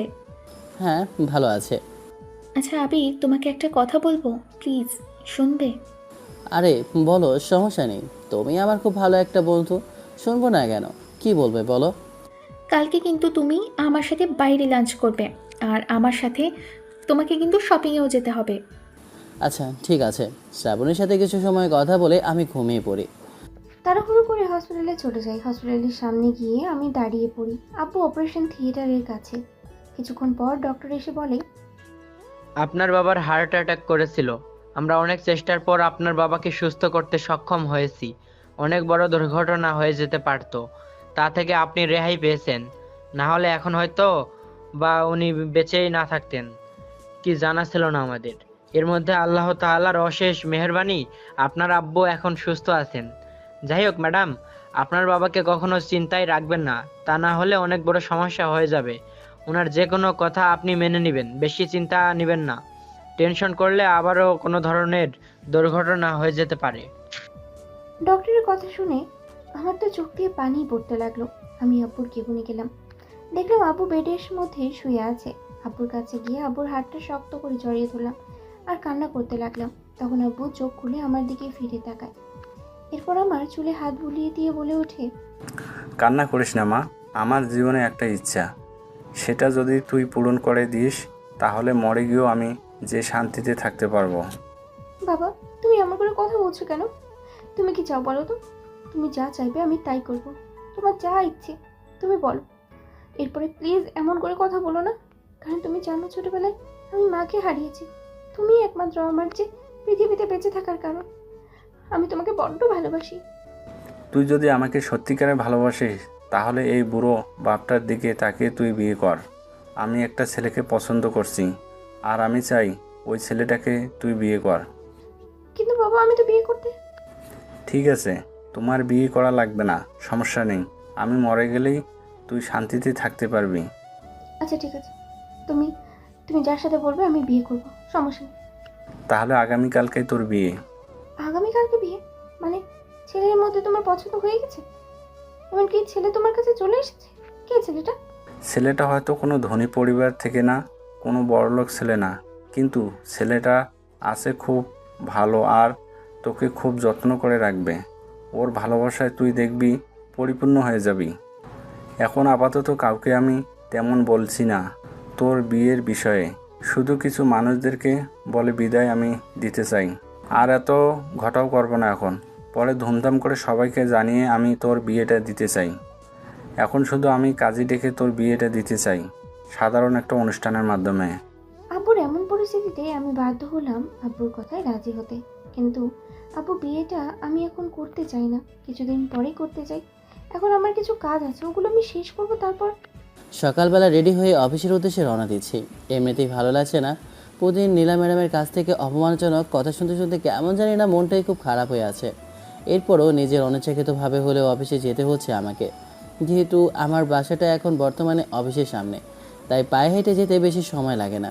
সামনে যাচ্ছিলাম, তখনই মোড়ের মাথায় দেখলাম একটা মেয়েকে গাড়ি থামিয়ে কিছু ছেলে ডিস্টার্ব করছে। আমি সামনে এগিয়ে গেলাম, সামনে গিয়ে দেখি মেয়েটা আর কেউ না, নীলা ম্যাডাম। তখন আমি ছেলেগুলোর সামনে যেতে দেখলাম ছেলেগুলো। গাড়িটা নিয়ে অফিসে যাচ্ছিলাম, হঠাৎ করেই মাঝপথে গাড়িটা থেমে যায়। তখনই গাড়ি থেকে নামতেই কিছু ছেলে আমার সামনে এগিয়ে আসে। আমি একটা শর্ট টপ পরেছি আর সাথে স্কার্ট। আমাকে দেখে ছেলেগুলো বলে ওঠে, কি ম্যাডাম, আপনাকে তো বেশ হেভি লাগছে, খুব হট লাগছে। চলুন না একটু সবাই মিলে আড্ডা দিয়ে আসি। তোদের সাহস কি করে আমাকে এসব কথা বলার? তোরা জানিস আমি কে? এই মেয়ে, তুই কে? আমাদের দেখার সময় নেই, আমাদের তোকে ভালো লেগেছে আর আজকে আমরা তোকে নিয়ে পার্টি করব, আর তুই আমার গায়ে হাত তুলেছিস। ছেড়ে দিতে বলেছি, না হলে কিন্তু তোর কি অবস্থা হবে আমি নিজেও জানি না। হাত ছেড়ে দিব? হ্যাঁ রে, কি বললি তুই আমাকে? আমি হাত ছাড়বো? এই রাজু, কত মেয়ের যে ইজ্জত নিয়েছে তার কোনো ধারণা নেই। এই রাজুর হাত থেকে আজ পর্যন্ত কেউ ছাড় পায়নি আর পাবেও না, আর তুইও পাবি না। ছেলেগুলো আমার হাতটা শক্ত করে চেপে ধরলো। এখন পিছন থেকে একটা ছেলে এসে আমার গায়ে হাত দিতে যাবে, তখনই কোথা থেকে হিরোর মতো একটা ছেলে এসে ওই ছেলেগুলোকে একটা লাথি মারে। ছেলেটা চোল নিচে পড়ে যায়। ভালো করে তাকিয়ে দেখি ছেলেটা আর কেউ না, আবির। আমি দেখে তো অবাক হয়ে তাকিয়ে রইলাম। আমার বিপদের সামনে আমাকে উপকার করতে চলে এসেছে। আমি চিন্তা করতে লাগলাম, ওর সাথে কত খারাপ ব্যবহারই না করেছি, ওকে সাহায্য করার জন্য আমি কত কিছুই না করেছি, কিন্তু ও আমার সাহায্য করছে। নিজের প্রতি এখন খুব ঘৃণা লাগছে আমার। তোরা রাস্তাঘাটে মেয়ে দেখলে এমন অসভ্যতামি করিস কেন? আজকে তোদের আমি দেখাবো যে এসব করার পর কত ভয়াবহ শাস্তি হতে পারে। এই শালা, হিরোর মতো এসেছিস এখানে ওই মেয়েটাকে বাঁচাতে? তুই কি ভেবেছিস আমরা তোকে ছেড়ে দিব? আমরা কতগুলো আছি দেখছিস তো তুই। তোদের মতো এমন পোনা আমি রোজ মারি, আয় দেখি কি করতে পারিস। ছেলেগুলোকে বেধরম মারতে থাকে, তখনই আমার শার্ট খুলে যায়। গ্রামে থাকতে প্রতিদিন জিম করতাম, তার জন্য শরীরের মধ্যে সিক্স প্যাক হয়ে গিয়েছিল।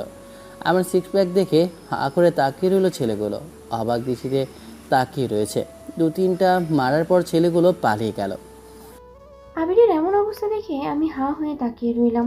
আমার যেন চোখ ফেরানোই যাচ্ছিল না। হঠাৎ করে মনে হচ্ছে এ কী করছি আমি, তাই চোখ নিচে নামিয়ে নিলাম। আসলে আসলে আমি সরি, আর তোমাকে অনেক ধন্যবাদ। নীলা ম্যাডাম একটি শর্টকাট আর টপ পরে আছেন, তার জন্য এই বদমাশ ছেলেগুলো ওনার দিকে এভাবে বাজেভাবে তাকিয়েছিল। নীলা ম্যাডাম কথাগুলো ভুলভালভাবে নেবেন না, এটা শুধু আমার ব্যক্তিগত অনুভূতি। আমার কাছে একজন নারীর আসল সৌন্দর্য শুধু রূপে নয়, তার ব্যক্তিত্ব, শালীনতা ও আভিজাত্যে প্রকাশ পায়। তাই শাড়ি বা মার্জিত পোশাককে একজন নারীকে আমার কাছে সবচেয়ে সুন্দর লাগে। তবে এটাও বিশ্বাস করি, একজন নারী কী পোশাক পরবেন সেটি তার নিজের সিদ্ধান্ত। কোনো পোশাকই কাউকে অশোভনভাবে তাকানো, বাজে মন্তব্য করার বা হয়রানি করার অধিকার দেয় না।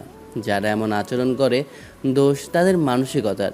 আমি শুধু চাই আপনি এমন পোশাক পরুন যাতে আপনি স্বাচ্ছন্দ্য বোধ করেন এবং আপনার সৌন্দর্য ও ব্যক্তিত্ব আরও সুন্দরভাবে ফুটে ওঠে। সম্মান, শালীনতা ও ভালো ব্যবহারই একজন মানুষের প্রকৃত সৌন্দর্য। আজকে হয়তোবা আপনি যদি এই পোশাক না পরতেন, তাহলে এই ছেলেগুলো বাজেভাবে আপনার দিকে তাকিয়ে থাকতো না, বাজে ইঙ্গিতও করতো না। হয়তো আমি পড়াশোনায় আপনার থেকে কম করেছি, অশিক্ষিত খ্যাত গ্রাম থেকে উঠে আসা একজন ছেলে, কিন্তু আমি যে কথাগুলো বলেছি এগুলো কোনোটাই আমি আপনাকে অসম্মান করে বলিনি। কথাটা বলে আমি ওখান থেকে সোজা অফিসের উদ্দেশ্যে রওনা দিলাম। আমি যেন আবিরের কথাগুলো একদম ছোট বাচ্চার মতো শুনে গেলাম, যেন প্রতিবাদ করার মতো কোনো ভাষাই ছিল না। সত্যি আবির আমাকে এখন বুঝিয়ে দিয়েছে চোখে আঙ্গুল দিয়ে বুঝিয়ে দিয়েছে যে কোনটা সত্য আর কোনটা মিথ্যে। ভালো খারাপ আমাকে দেখিয়ে দিয়েছে। আসলেই যা করেছি তা আমি একদম ঠিক করিনি। কিছুক্ষণ পর গাড়ি চলে আসে। গাড়িটা নিয়ে আমি সোজা বাসায় চলে আসি। আজকে আর অফিসে যাব না, আমি শপিংয়ে যাব ভাবছি। শাড়ি নেব, এখন থেকে শাড়ি পরবো। আমি কেন জানি না বারবার শুধু আবিরের কথাই মনে পড়ছে। ওর কথাগুলো ওর ওই সময়ে আমার সামনে এসে আমাকে বাঁচিয়েছিল। নিজের জীবনে কোনো পরোয়াই করেনি, আর আমি ওকে বারবার শুধু অপমান করেছি, হেনস্থা করেছি। এখন নিজের প্রতি কেন জানি না লজ্জা লাগছে আমার। অফিসে এসে দেখি আজকে নীলা ম্যাডাম অফিসে আর আসেনি, মনে হয় বাসায় গিয়ে চলে গিয়েছে। আমার কথাগুলো শুনে মন খারাপ করলো না তো? আবার চাকরি থেকে বের করে দেয় নাকি আল্লাহ জানে। কিছুক্ষণ পর শ্রাবণী আসে, এসে হাসি মুখে বলে ওঠে, আবির চলো আমরা শপিংয়ে যাব, আজকে আমাদের ছুটি, ম্যাডাম আসবে না। শপিংয়ে যেতে হবে? তুমি আমাকে কথা দিয়েছ, তাই তোমাকে যেতেই হবে। শ্রাবণী সবসময় আমার সাথে হেসে কথা বলে এবং সবসময় আমার সাথে ম্যাচিউরড হয়ে কথা বলতে চায়, কিন্তু ওর কেমন জানি না মনে হয় আমার প্রতি ও দুর্বল। কিন্তু এটা একদমই ঠিক না, কারণ আমি চাই না আমার প্রতি কেউ দুর্বল হোক। যতটাই ওর থেকে এড়িয়ে চলার চেষ্টা করি ততই যেন ও আমার সামনে চলে আসে। আমি ওকে কিছু বলতে পারি না, কারণ ওর জন্যই আমি এখানে জবটা পেয়েছি। চলো গাড়িতে ওঠো। আমি শ্রাবণীর সাথে একটা শপিং মলের সামনে আসলাম। এরপর শপিং মলের ভিতরে প্রবেশ করে একটা শাড়ির দোকানে গেলাম। এরপর আবি দেখো তো এখানে শাড়িগুলো কোনটা ভালো হবে, একটু পছন্দ করে দাও না। শপিং মলে এসে দেখি আবির আর শ্রাবণী দুজনে একসাথে শপিং করছে আর হেসে হেসে কথা বলছে। এটা দেখার পর কেন জানি না আমার জেলাস ফিল হতে লাগলো, কিন্তু কেন বুঝতে পারছি না। আমি আর থাকতে পারলাম না। ওদের একসাথে দেখে আমি একটা কল করলাম আবিরকে। কয়েকটা শাড়ি আমি শ্রাবণীকে পছন্দ করে দিতে লাগলাম, তখনই ফোনটা বেজে উঠলো। দেখি ম্যাডাম কল করেছে। ফোনটা রিসিভ করলাম, তখন নীলা ম্যাডাম বলে ওঠে, আবির তুমি এখন কোথায় আছো? জি ম্যাডাম, আমি তো আসলে একটু শপিং মলে এসেছিলাম। তুমি যে শপিং মলে আছো ওখানের লোকেশনটা আমি দেখতে পাচ্ছি। ওপরের টপ ফ্লোরে আসো। কিন্তু ম্যাডাম, আমার তো এখন কোনো ডিউটি নেই, আমার তো এখন ছুটি। আমি তোমাকে এখনো ছুটি দেইনি, তাই তোমাকে আমার কথা শুনতে হবে। তাই উপরে আসো।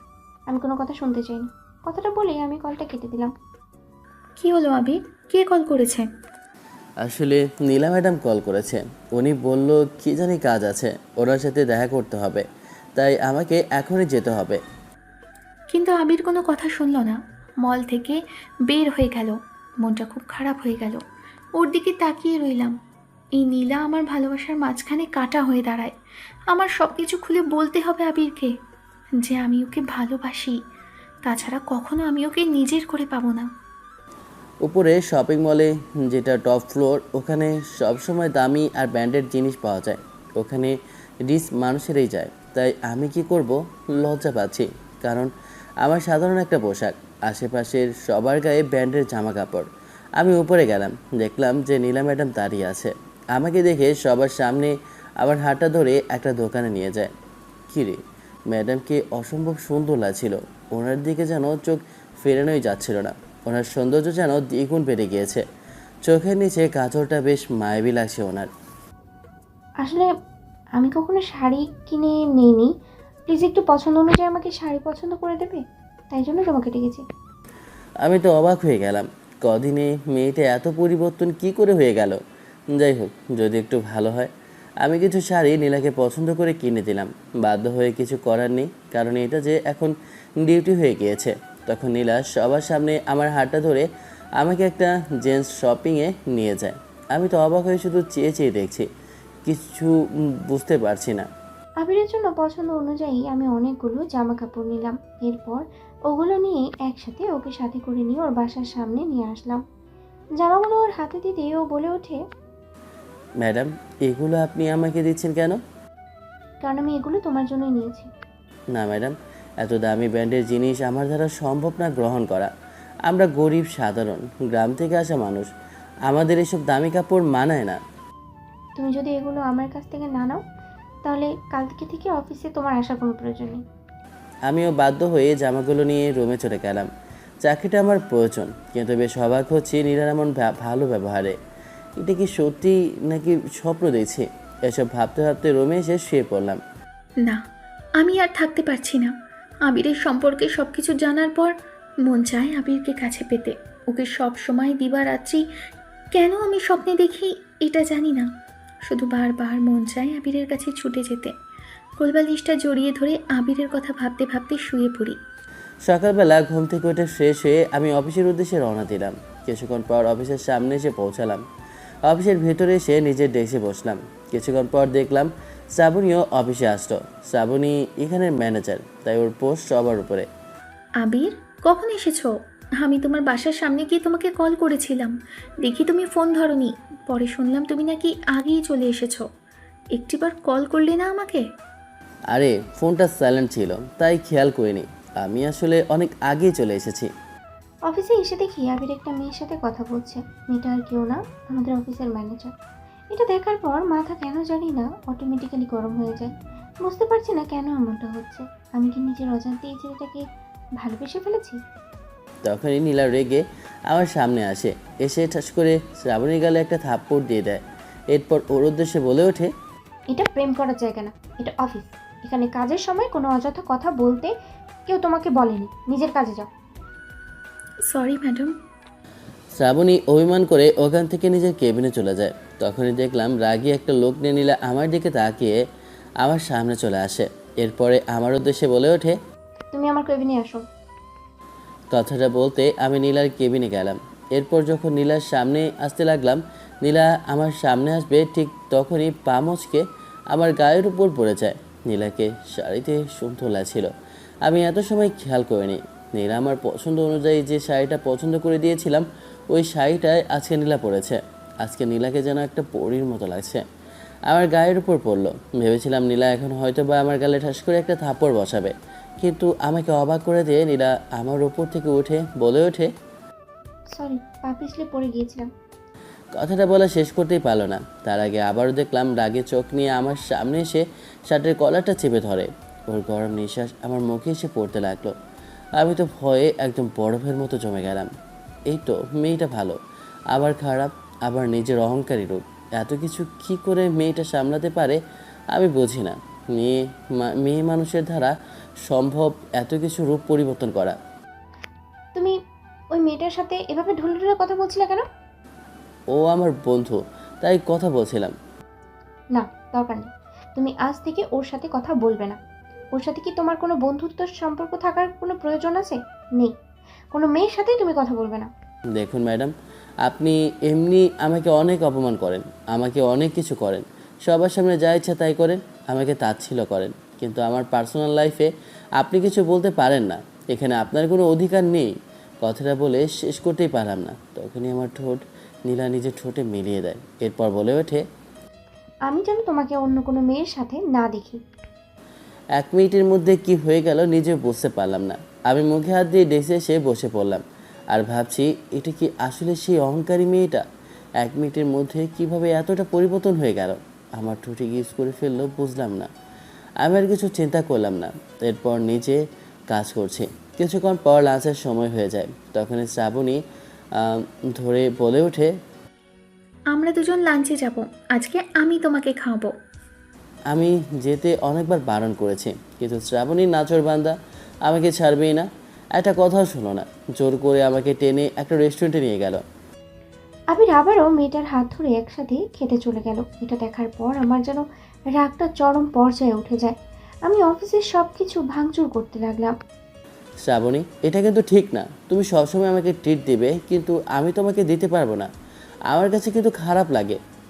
এমনভাবে কথা বলছো কেন? তোমার কিন্তু এমনভাবে কথা বললে আমার খুব রাগ হয়। একবার বলে দিচ্ছি, এসব কথা আর দ্বিতীয়বার বলবে না। খাওয়া দাওয়া করে অফিসে চলে আসি। অফিসে এসে দেখি সবাই একজোট হয়ে দাঁড়িয়ে আছে। কি হয়েছে বুঝলাম না। দেখলাম নীলা ম্যাডামের কেবিনের ভেতরে সব কিছু এলোমেলো। নীলা ম্যাডামের আবার কি হলো? এত রেগে আছে কেন আবার?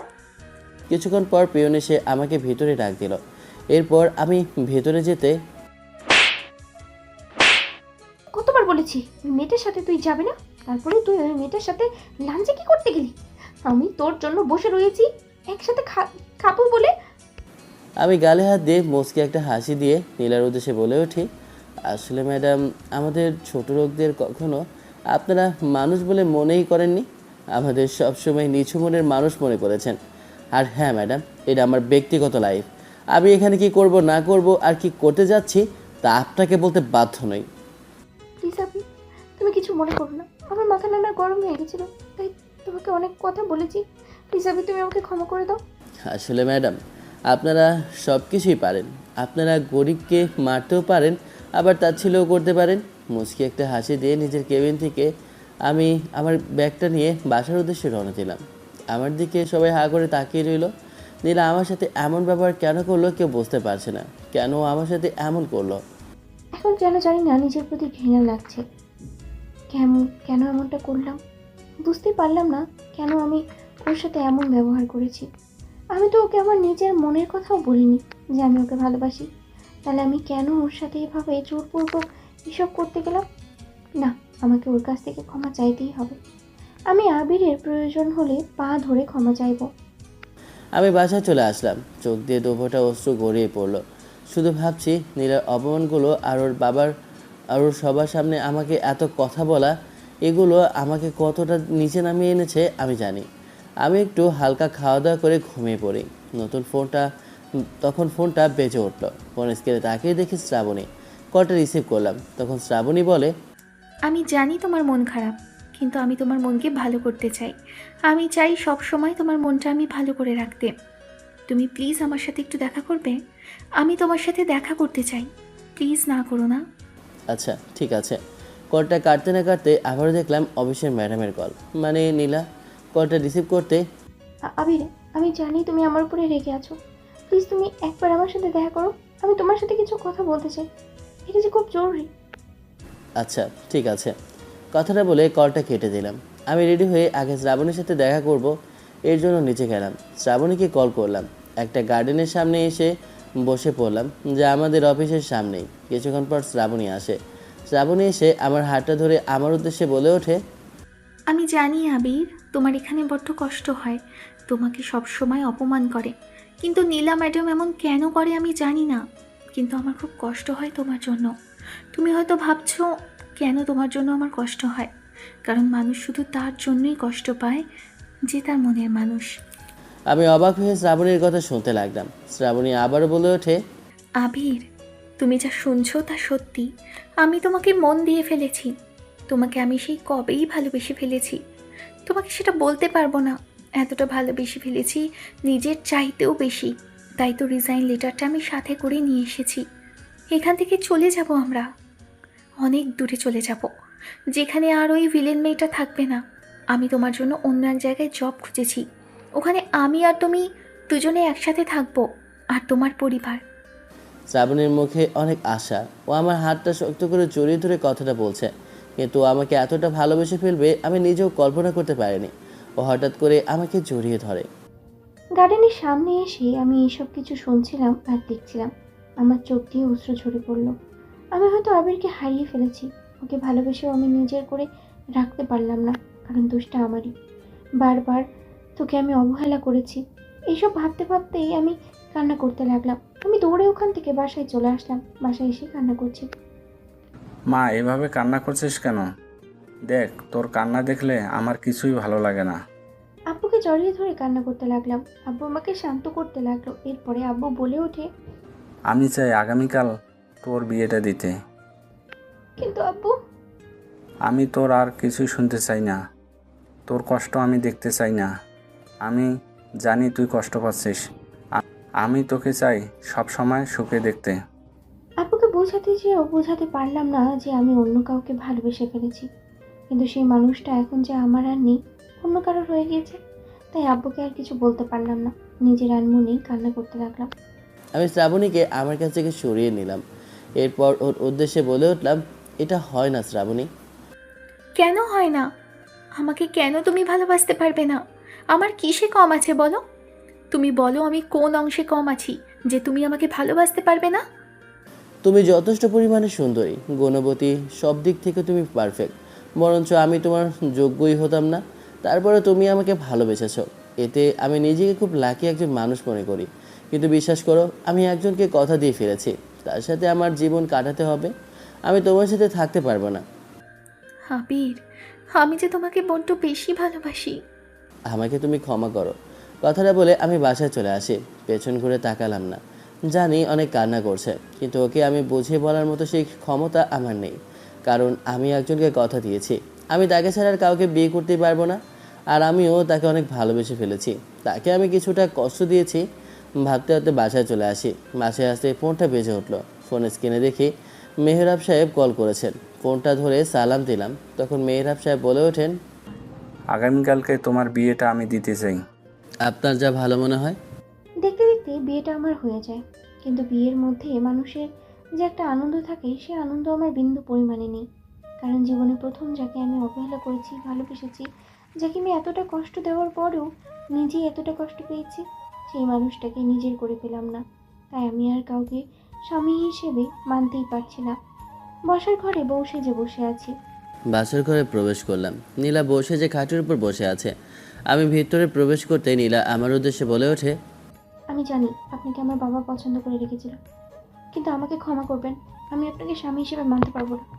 তাহলে তো আমাকে শ্রাবণীর কাছে যেতে হবে। কথাটা শুনতেই বুকের ভেতরে কেন জানি না একটা ধক করে শব্দ হলো। আমি ঘোমটাটা উঠিয়ে সামনে তাকিয়ে দেখি আবির।